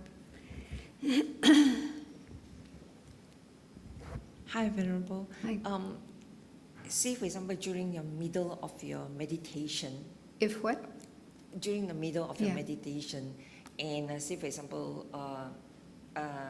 initially I started off with my right leg on my left side. Then in the middle, I'm having some pain because of a knee injury. So in the middle, can I actually switch leg? Yes, yes. I think in some traditions of Buddhism, like Zen, you're not allowed to move. Yeah. You have to just keep sitting still. But in our tradition, what my teachers have said, Tibetan Lamas, they say it is okay to move. You can move your body, change your position. It's better not to do that too often, though. Like constantly moving and changing that. Because if we move our body, then our mind is more moving as well. So if we want our mind to be more still, it's good to try to keep our body still. But that doesn't mean you have to be like a marble statue. It's okay to move. I'll talk more about that in the afternoon as well. But yeah, just try to do it quietly, especially if you've got people around you. You don't want to disturb them. So just be considerate of others. And it is okay to move, change your position. Yes. Thank you. Fine. So I think we'll stop there. And we have a break now until 2 o'clock. So, yeah. We'll have more teaching, more meditation, and more opportunity for questions. We had a nice break. And let's just take a few moments to renew or refresh the positive motivation that we generated earlier in the first session. And so think that there are many people, many beings in this world, in this universe, and they all want to be happy, just like us. We want to be happy. We don't want any suffering, any problems. So all the other people and the beings in the world, in the universe, feel the same way. They also wish for happiness, peace, the fulfillment of their needs, wishes, and so on. And they don't want any suffering, any pain, any problem. So feel how nice it would be if we could live our lives in a way that we contribute to their happiness and peace and well-being. And if and whenever possible, we can do things to relieve their suffering, to lessen their suffering, then wouldn't that be wonderful? Wouldn't that be a good way to live our life?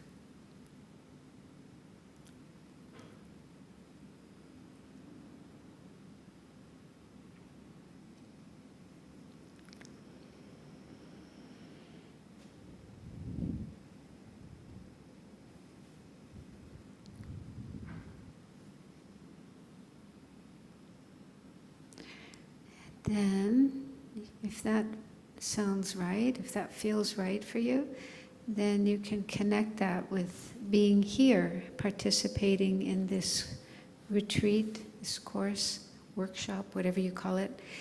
May we learn things here that will help us to be helpful to others, to the world, and be able to bring peace and happiness freedom from pain, misery, suffering.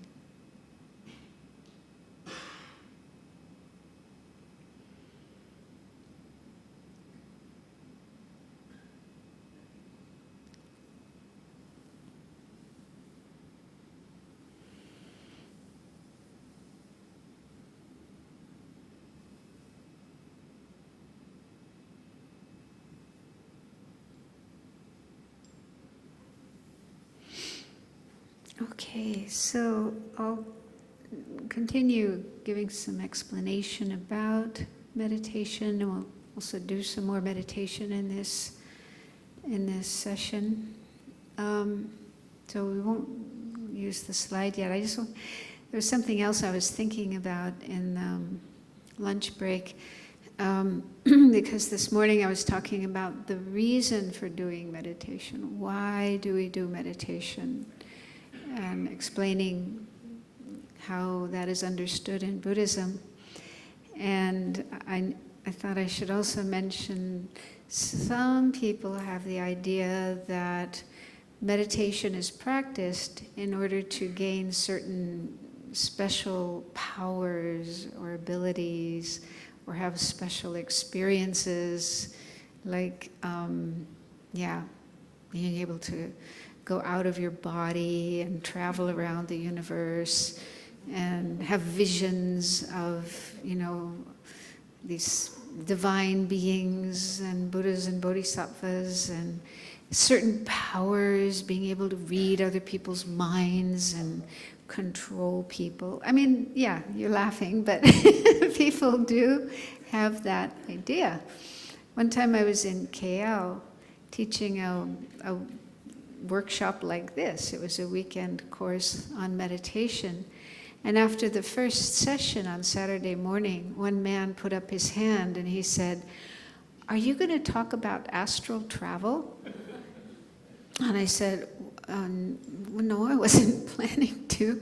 And he said, "Well, that's why I came here. I wanted to learn how to do astral travel. And if you're not going to talk about that, then I'm not going to stay." So he left.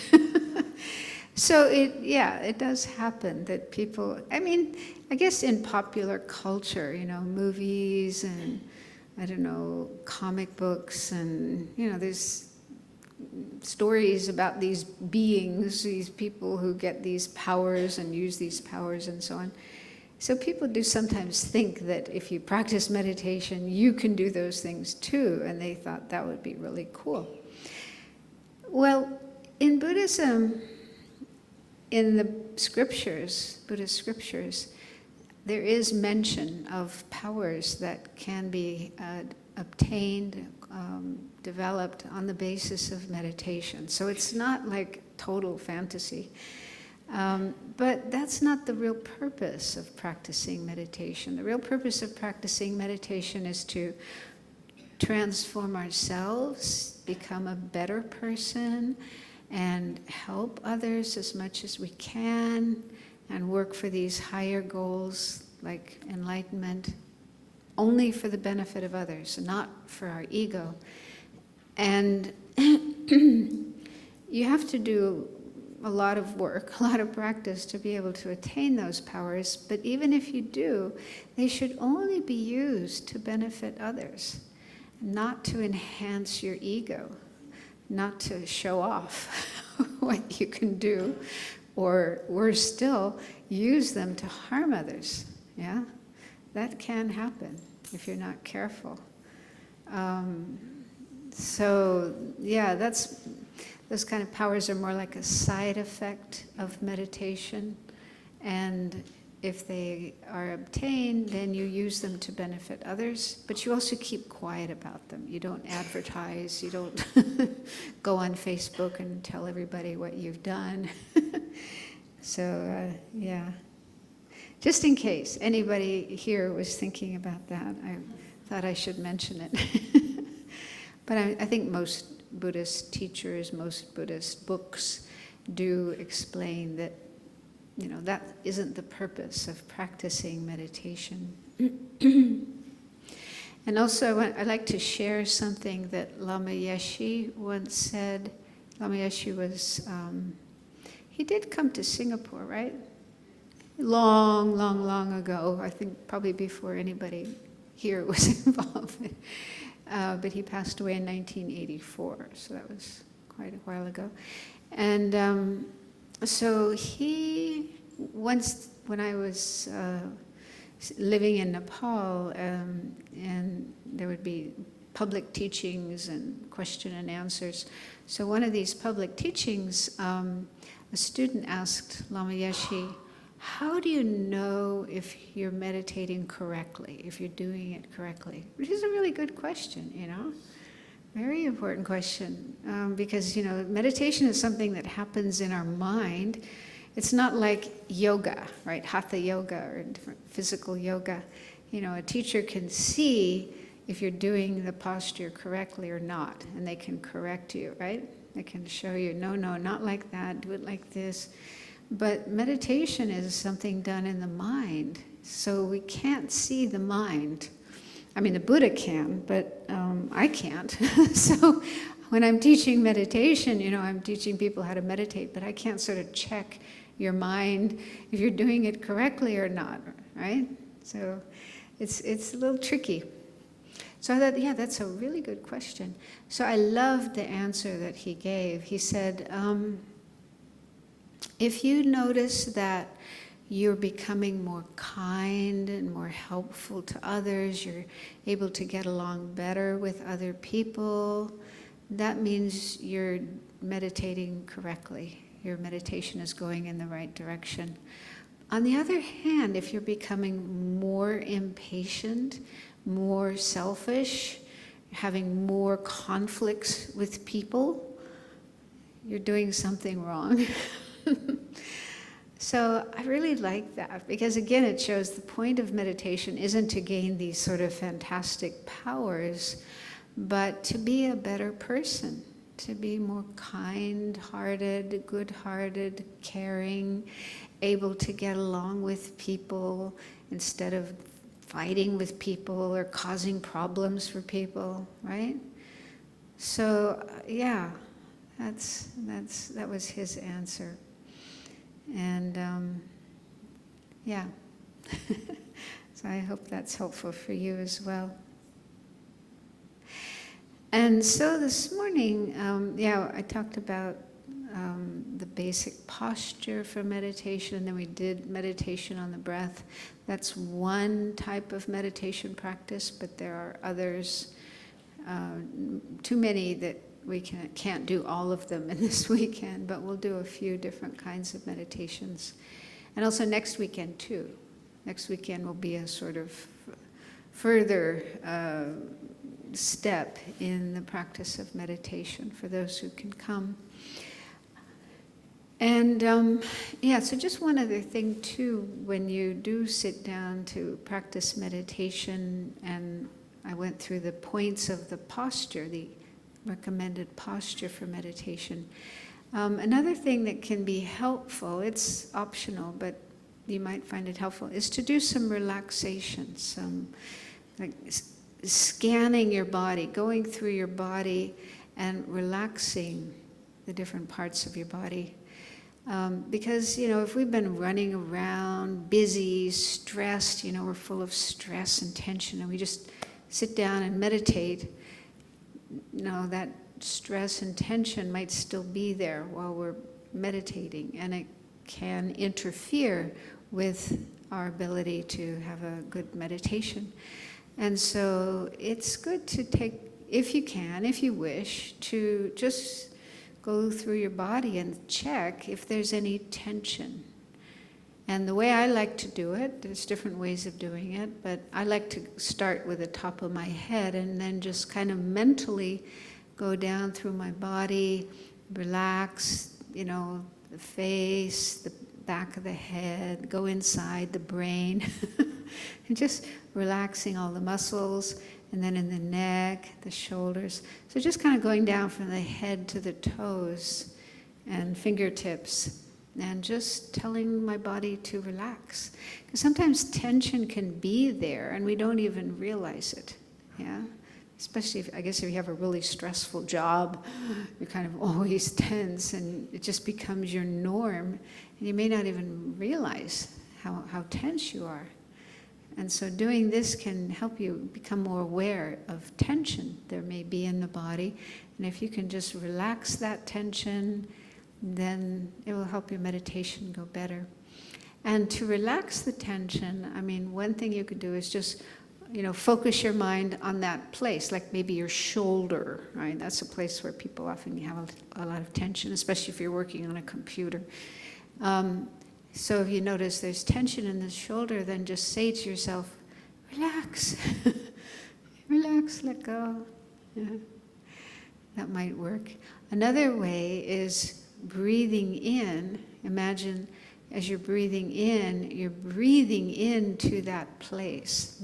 And it's not really happening, of course. The air is going into your lungs, but you can just imagine the breath is going to that place where you have tension, and it's just kind of loosening the tension so that it goes away. So, yeah, you could spend a few minutes or even longer, 5-10 minutes, just doing that sort of relaxation and see if that helps. Maybe we'll do it, maybe not today, but tomorrow morning we can do that, and you can have a better understanding of what I'm talking about. But yeah, that's something that can be helpful. Just try to make sure you're relaxed when you meditate. Okay, so we can go to the next slide. So this is according to the teachings I've received from my teachers. There are these different components or different steps in a meditation session. And if you incorporate these, if you practice all of these, then your meditation becomes most beneficial for you and for others, as opposed to just immediately sitting down, plop, and then starting to meditate, and then getting up after a few minutes. So doing it in this way, going through these 4 steps, will make it really meaningful and beneficial. So the first step is to sit. Just sit yourself down and check your position, whatever posture, either the 7-point posture or sitting in a chair, whatever works best for you.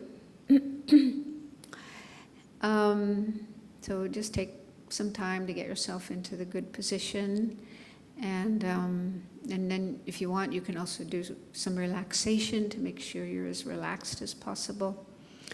And then the second step is motivate.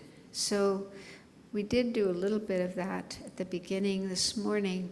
I talked about trying to generate an altruistic motivation for being here. So the Tibetan teachers really stress this point of motivation. It's based on the teachings of karma. Karma means action, and it means that whenever we do an action, we are creating the cause for results, for consequences. You do an action, and there will be results, consequences that you yourself will experience, but also sometimes they can affect others. But mainly ourselves. We're creating the causes to have certain experiences. And that's the basic idea behind karma. So we do something negative, something harmful like killing, and then we're creating the cause to have a bad experiences. If we do something helpful like giving a donation to someone in need, helping someone in need, then that's good karma. We're creating the cause for good experiences in the future. So that's the basic idea. So karma is actually very complex. There's a lot of different aspects, a lot of different things to learn about. But one aspect of karma that's really important is that of motivation. So we always have some motivation for the things that we do.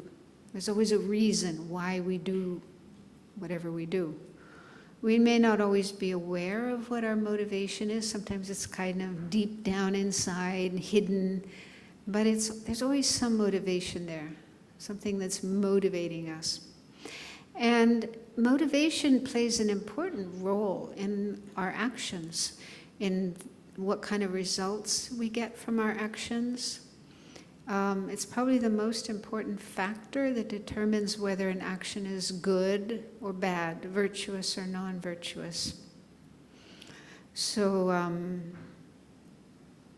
like for example, giving, giving a donation to charity, or helping, being a volunteer, helping others. So generally that's a good thing to do, right? Giving is a good thing to do. But it's possible that a person might do it with not such a good motivation, like wanting to be liked by other people, wanting to be famous, wanting to have this image of being a wonderful person, a generous person, a kind and caring person. And they don't really care that much about the people they're helping. They're more concerned about themselves, their image, right? Yeah, how they look, wanting to look good. You know what I'm saying? Does that make sense? I don't know, maybe nobody is like that. But I think politicians may, sometimes politicians, they want to look good so they'll get votes and then they'll win the election. So they may do all kinds of actions looking like they're a really kind and caring person, but their real motivation is themselves. Yeah, I want to win, I want power, I want money, I want control. So that's an example of doing something that looks like a good action, but it's done with a bad motivation, a wrong motivation. Yeah. So it's really important to always try to have a good motivation for the things that we do.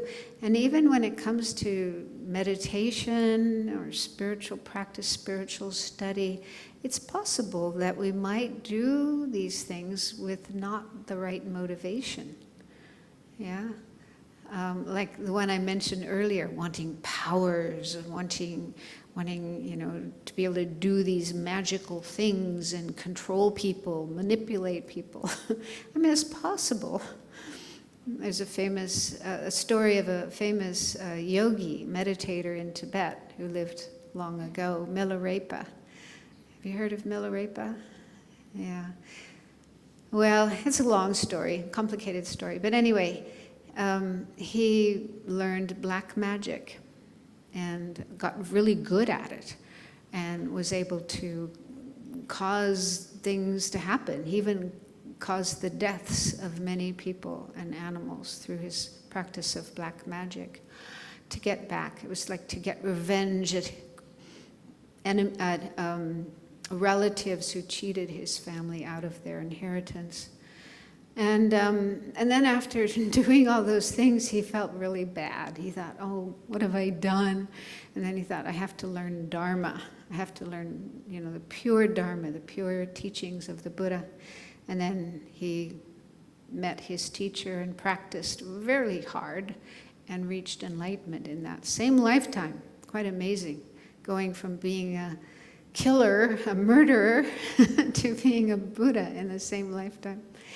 But anyway, that's an example of engaging in kind of practice, mantra. He was reciting mantras. He had really good concentration and was reciting mantras, but he was using it in a harmful way, to cause harm, to cause suffering. And so we really have to be careful that the motivation we have for learning to meditate, practicing meditation, learning Buddhism, is a good motivation and not a harmful one. Yeah. And there are also some people who want, like nowadays, I've heard a few people who want to learn Tibetan Buddhism and meditation so that they can become teachers and write books, hold seminars, charge a lot of money, become famous and rich. Yeah. So that's not the right motivation. Yeah. Ideally, the right motivation is, as I mentioned before, to improve ourselves, to become more compassionate, more kind, more helpful to others, not more wealthy and famous and powerful.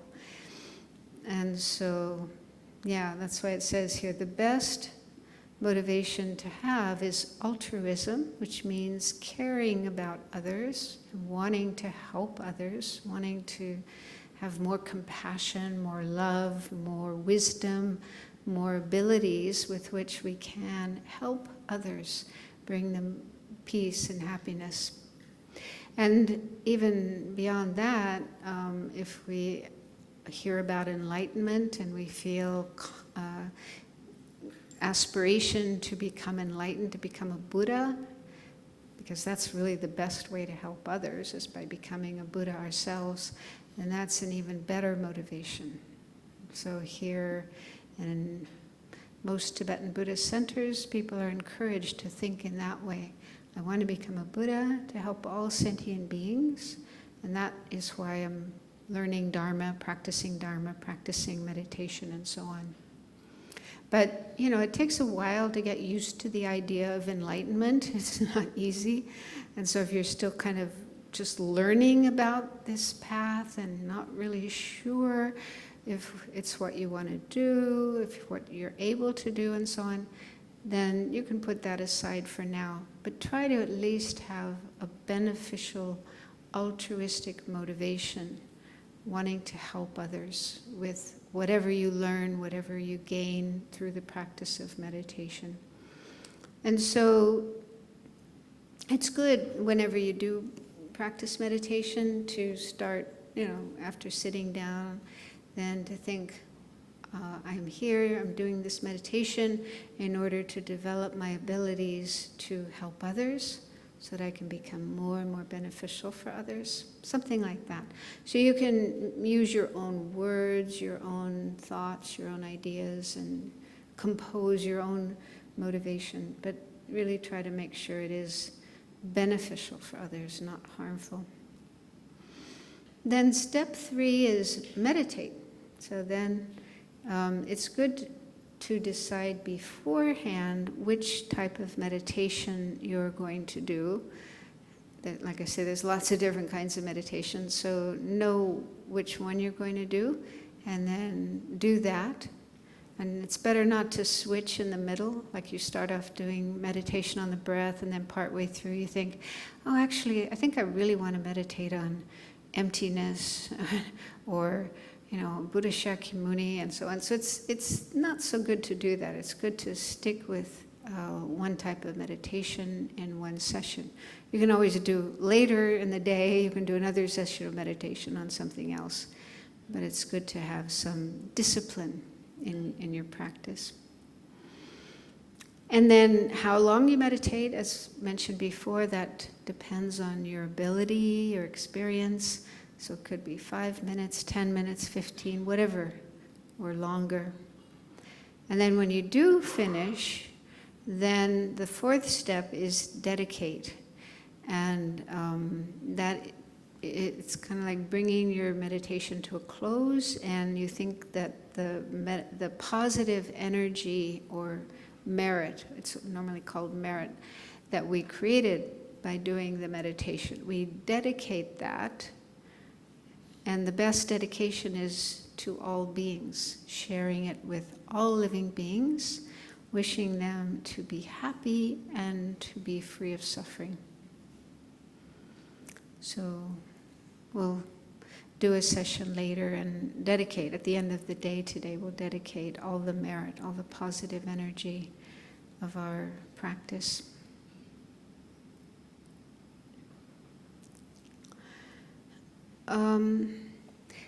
Let's skip the next one. I'll do that tomorrow. Go to the next one. Yeah, obstacles. So this morning people were asking questions about different kinds of problems that they experience in meditation. So I had already planned to talk about this. We'll spend a bit more time on it now, and then we'll do some meditation practice. So one of the main obstacles is this one, distractions. Getting distracted by thoughts, memories, sounds, bodily sensations, and so forth. So you probably noticed that when we did the meditation earlier before lunch, and I asked you to focus on your breathing and just stay with the breathing and come back to the breathing if your mind ever wanders away. So you probably noticed, maybe not, I don't know, I can't see your mind, but you may have noticed that it was very difficult to stay focused or concentrated on the breathing. You probably had other thoughts coming up, memories, plans for the future, and then if we hear sounds, then we may be distracted to sounds or other sensations in the body. If you had pain or tingling, pins and needles in your feet, your legs, so then, our mind gets carried away, focused on those experiences, and we're no longer concentrated on our object of meditation. So this is common, and don't feel bad if it happens. Don't feel like there's something wrong with you.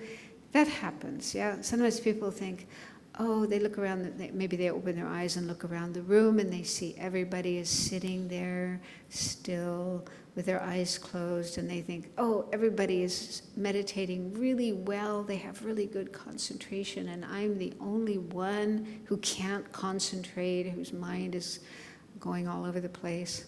That's not true. It's probably not true anyway, I don't know. But I think most people have difficulty with concentration. So don't feel bad, don't feel alone that you're the only one with this problem. And what we need to do is deal with that problem. So the first remedy is just bring your attention back to your meditation object.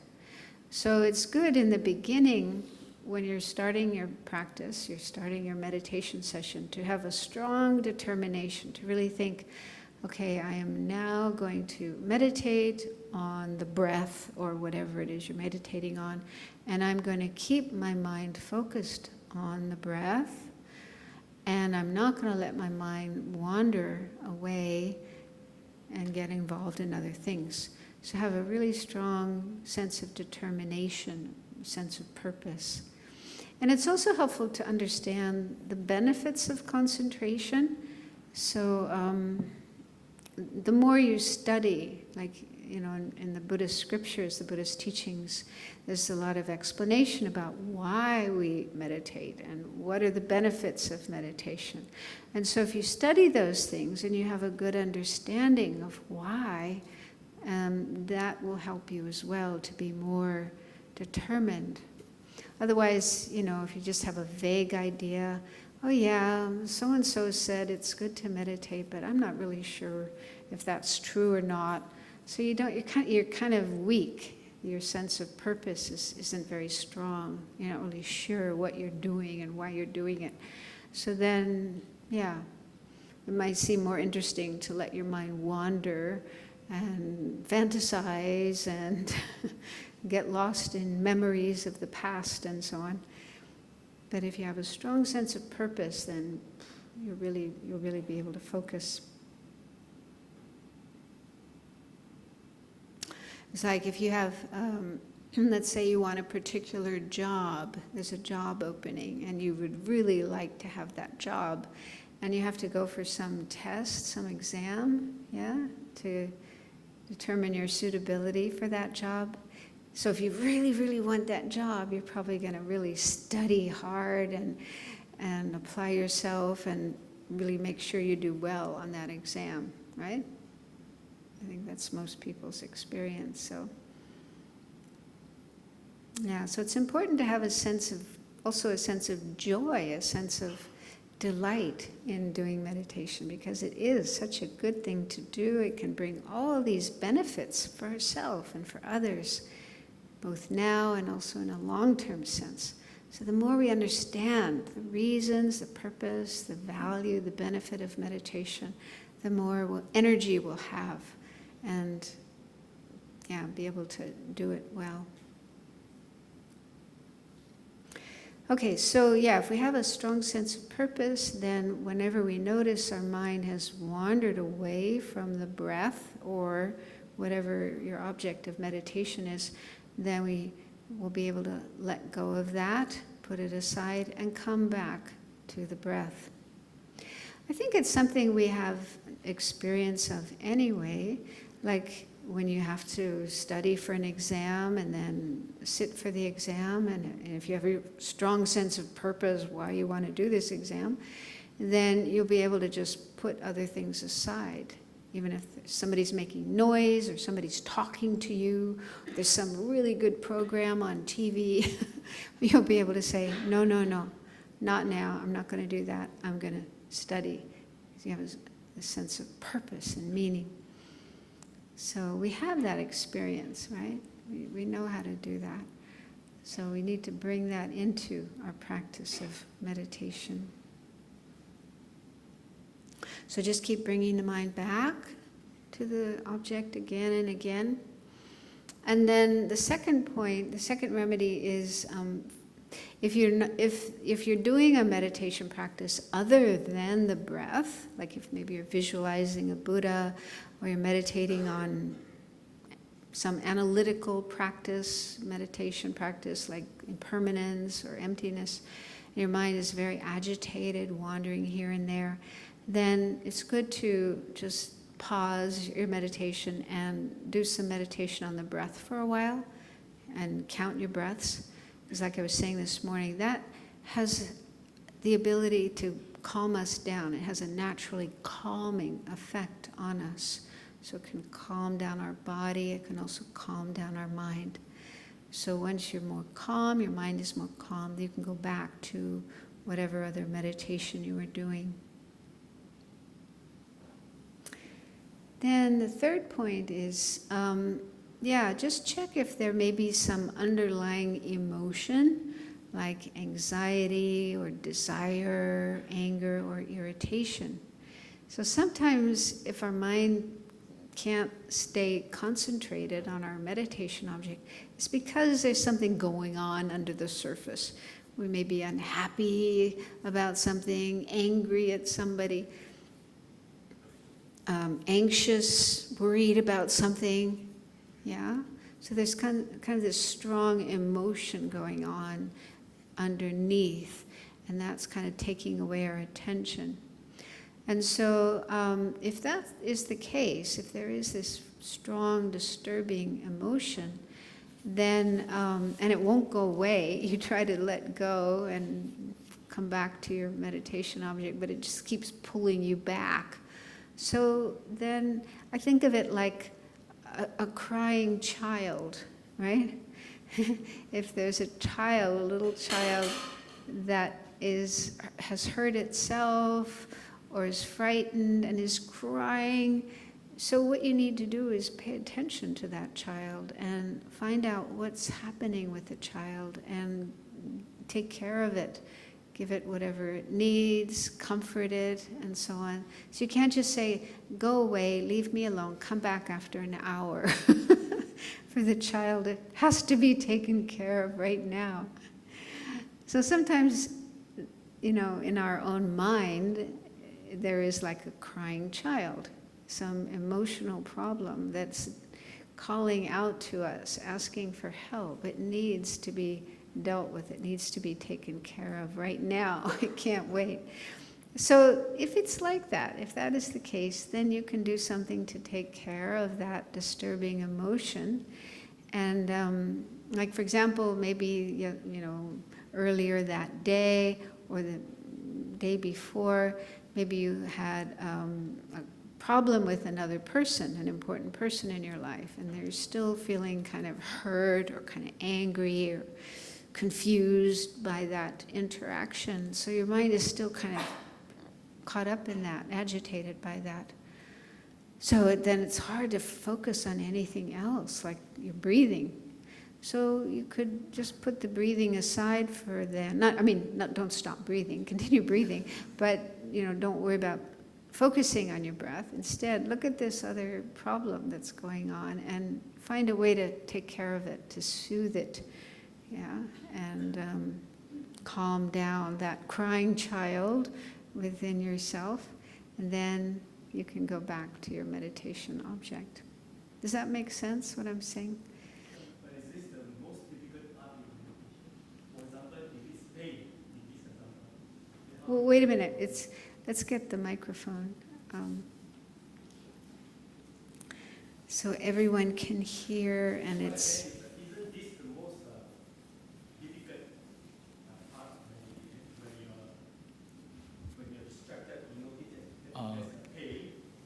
Can I request you leave the question and answer to the later part of this lecture? Thank you. Then it's not disrupted. Yeah, thank you. Okay. Yeah. We'll have a question and answer later. But it is a difficult thing to do. And I mean, meditation in itself is difficult. It's not easy because we are dealing with our mind.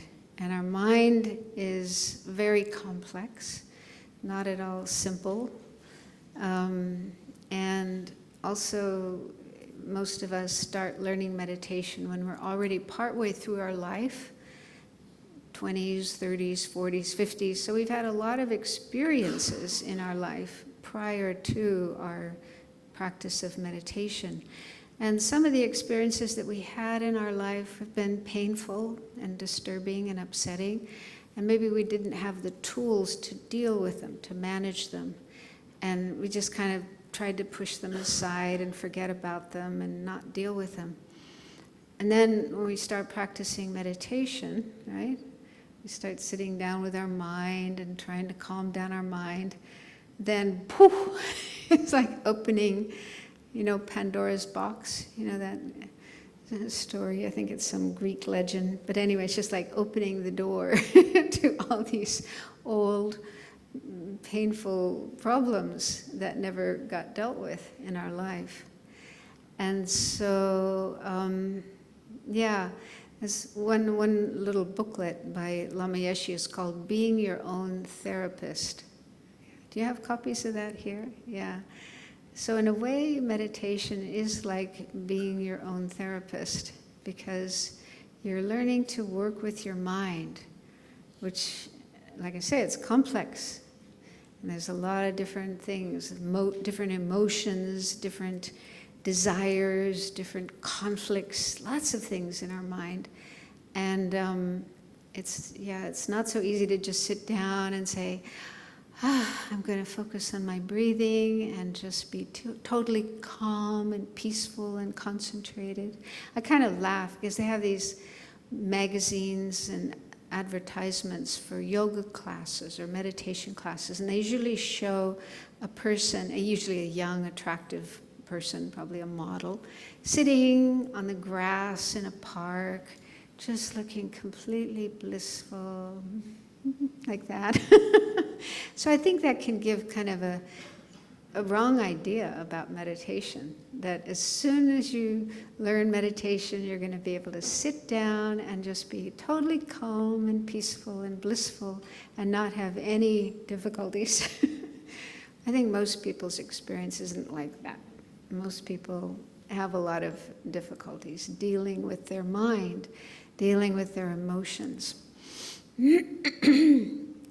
And this is really what Buddhism is all about. Like I mentioned before, the whole purpose of Buddhism is to work on ourselves and bring about a transformation of ourselves, decreasing the disturbing negative aspects of the mind like anger, desire, attachment, greed, jealousy, arrogance, and so on. We have all those things in our mind, but we need to tame them and overcome them and gradually be free of them and develop all these positive qualities like love and compassion and so on. But it's not easy, yeah?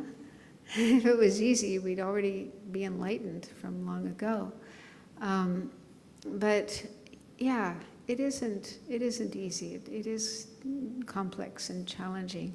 But in the Buddha's teachings, there's so many wonderful methods, wonderful techniques for how to do this. This is actually, personally speaking, this is one of the things that I like about Buddhism. Because when I was a child, I grew up in a family that was Catholic.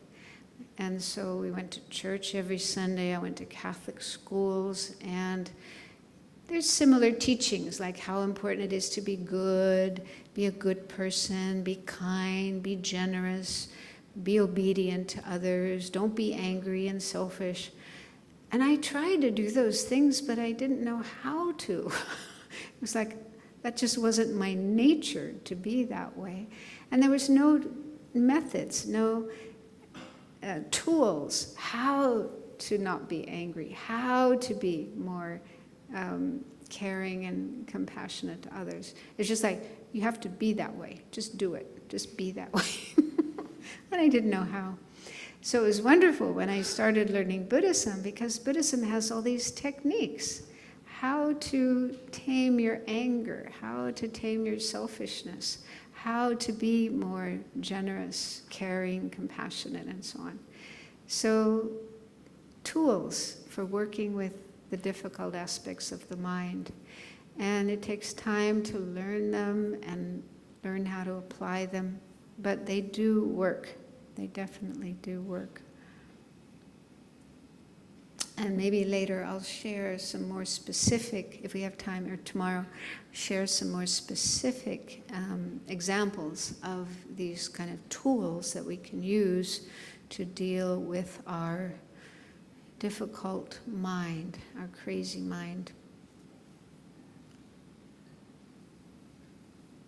Okay, then the next slide has another obstacle that is common, and somebody asked about it this morning, and that is sleepiness, or lethargy. It's also, I mean, sleepiness is like when you're really like falling asleep. Yeah, you're sitting there and your mind is going into a sleep state, even though you're sitting up. Sometimes even dreams, your mind starts to dream even though you're sitting up. So that's like a really gross problem. But then lethargy, or also called dullness, sinking, that isn't quite as bad as actual sleepiness, but it's more of a sort of heavy, dark state of mind. This is most likely to happen if you try to meditate right after eating a big meal, right? So your stomach is full, and then you sit down and you try to meditate. So you probably notice your mind just feels really heavy and dark and, yeah, not clear, not alert at all. So there's different degrees of this problem, different ways it can manifest. So I mentioned already some of the remedies to this, like make sure your back is straight, sit up straight, open your eyes a little bit, and then imagine your body filled with light. This is from the Tibetan tradition. They say, it's just like, you know, in the morning when we wake up, maybe the room is dark, but when the light goes on, it helps us to wake up, right? So light kind of counteracts the darkness of sleepiness and dullness. So we can visualize light, we can imagine light. So if we imagine our body filled with light, then that can counteract the darkness of sleepiness and lethargy. And the third point is contemplate uplifting topics. So if you try the other methods, like sitting up straight, opening your eyes, imagining light, and you're still feeling this darkness, heaviness, dullness, then you can just take a little break from your usual whatever you're meditating on, and just think about things that will uplift your mind. One example is the qualities of the Buddha. So you could just think about the Buddha and what he achieved and what his qualities are, because that will inspire you. Yeah, if you know about the Buddha's qualities and you feel faith and confidence in the Buddha, then thinking of the Buddha and his qualities will inspire you, and that will help you to get out of that dark state. Another topic is precious human life.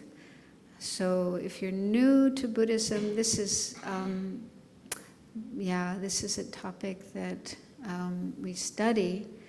And it basically means that we are very fortunate to be born as human beings, because there's a lot of other types of beings that aren't human, like, of course, animals and fish, insects, birds. Buddhism also talks about other kind of beings that we can't see, like spirits and ghosts and so on. But those other kinds of beings have a lot of suffering and a very unfortunate life. Even though they have Buddha nature, they have the potential to become enlightened, but they don't have the conditions to be able to know the potential that they have and develop their potential. Like, for example, animals.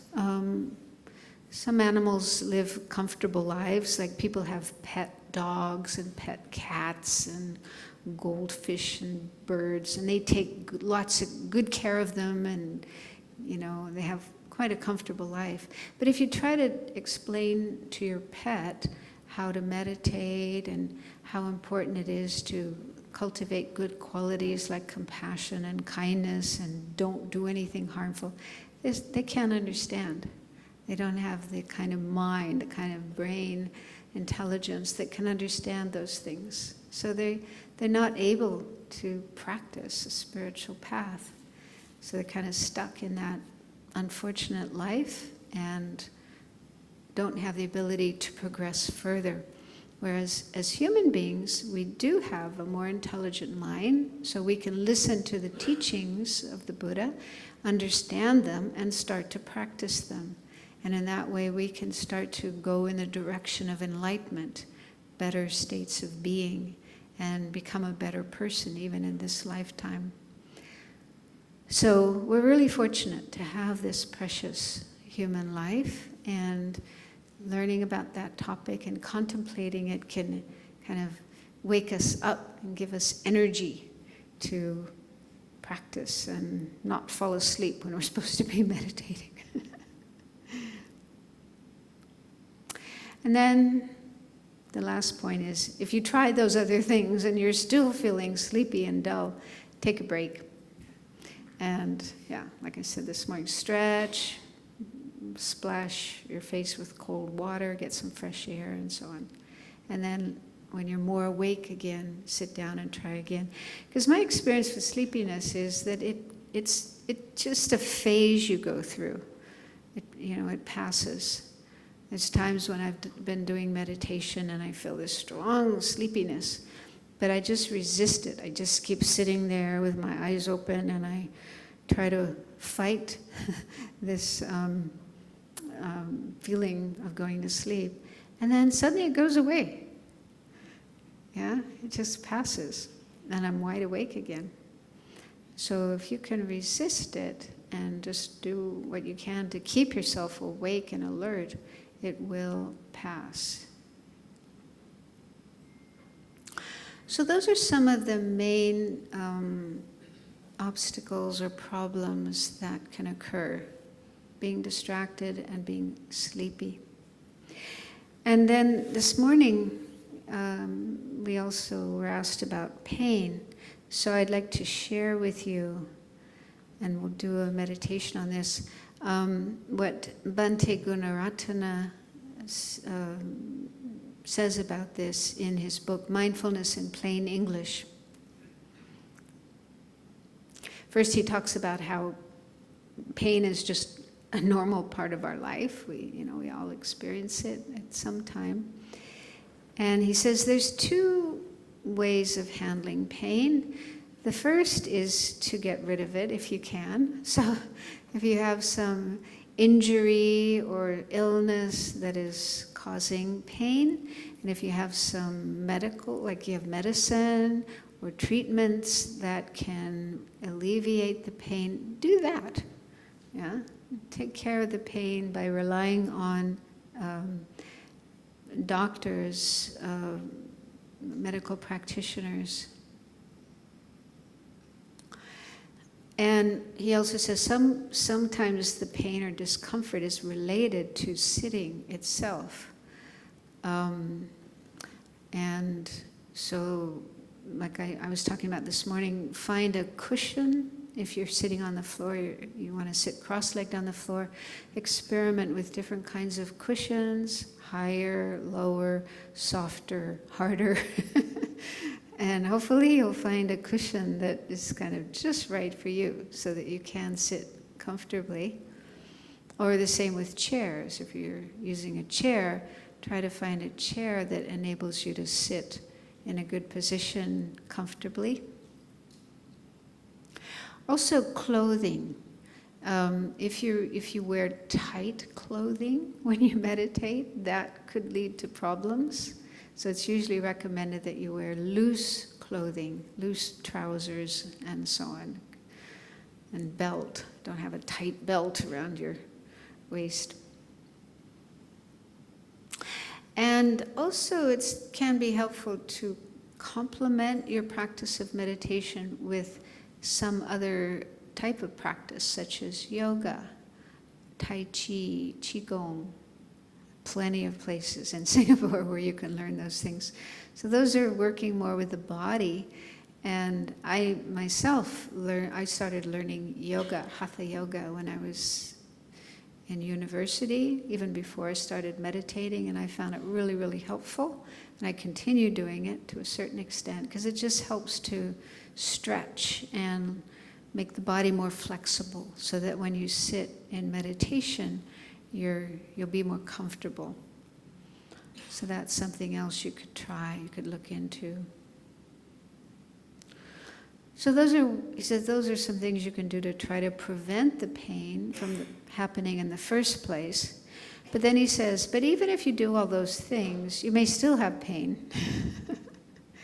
And he says, if that is the case, then try the second step. And the second step is to make the pain your object of meditation.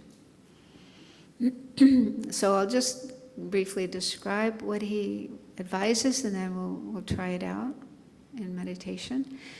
So he talks about using mindfulness here in the sense of paying attention, being aware, being attentive to the pain, with just being aware, not reacting, not getting all upset, not getting, oh, this is terrible, nobody else has such pain, oh, it's going to last forever. Sometimes our mind will make up stories about the pain that doesn't help and makes it worse. Yeah. So try to avoid reacting in those ways and just observe the pain itself. It's just physical sensations in the body. So just be aware of it in a relaxed way, in a calm way, not in a anxious way.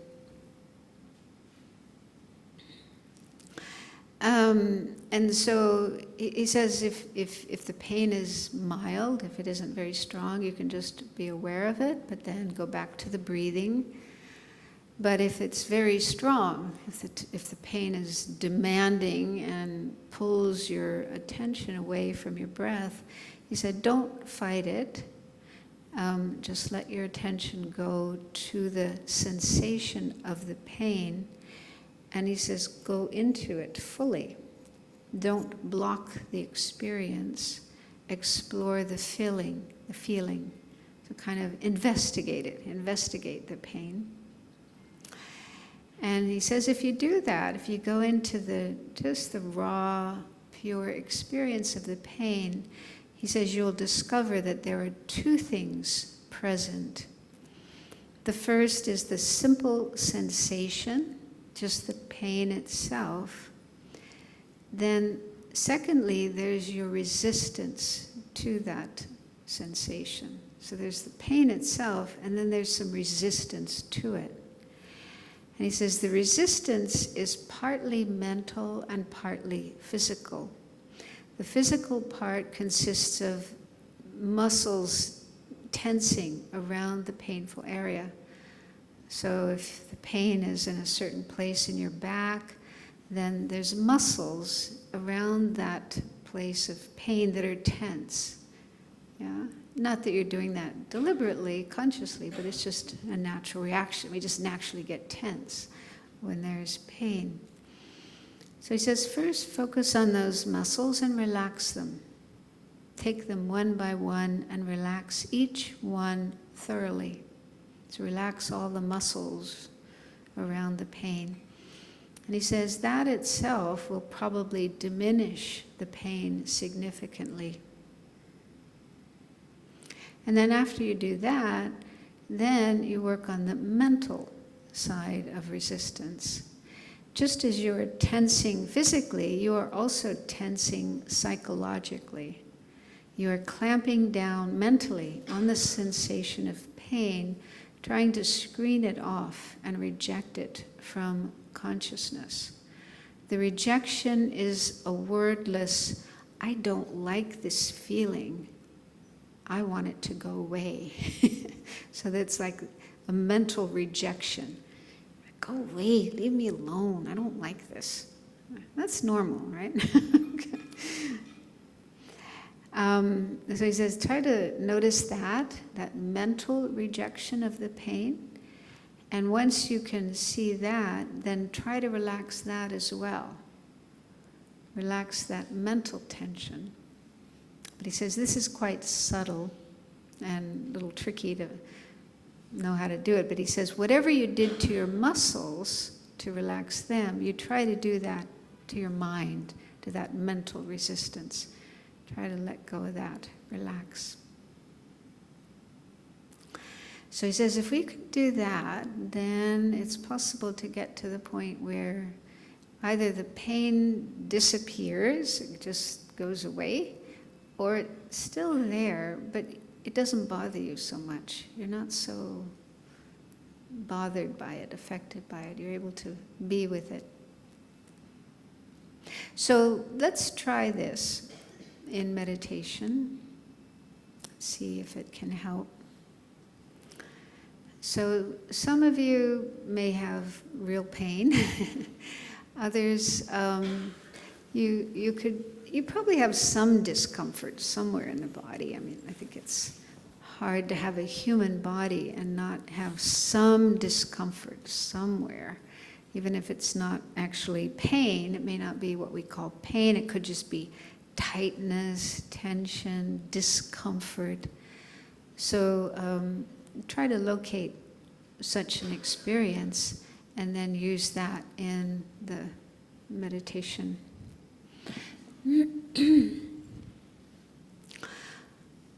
Okay, so first, if you're feeling the need to stretch, stand up and stretch before we start, then you can do that.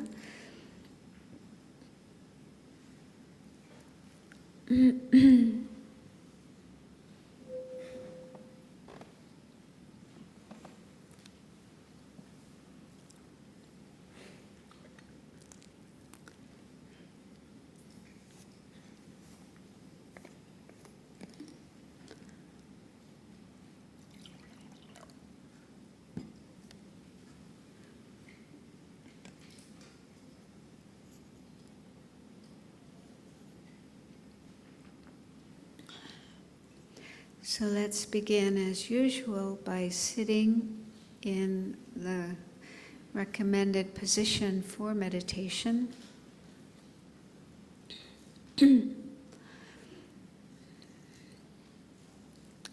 So if you're sitting on the floor, cross your legs in whatever way is comfortable for you.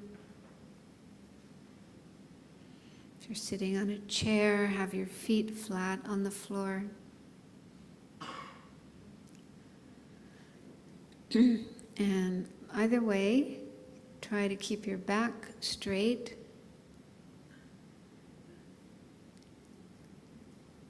But with your shoulders relaxed. Hands in your lap with the right on top of the left. The thumbs touching above your hands. Arms slightly away from your sides.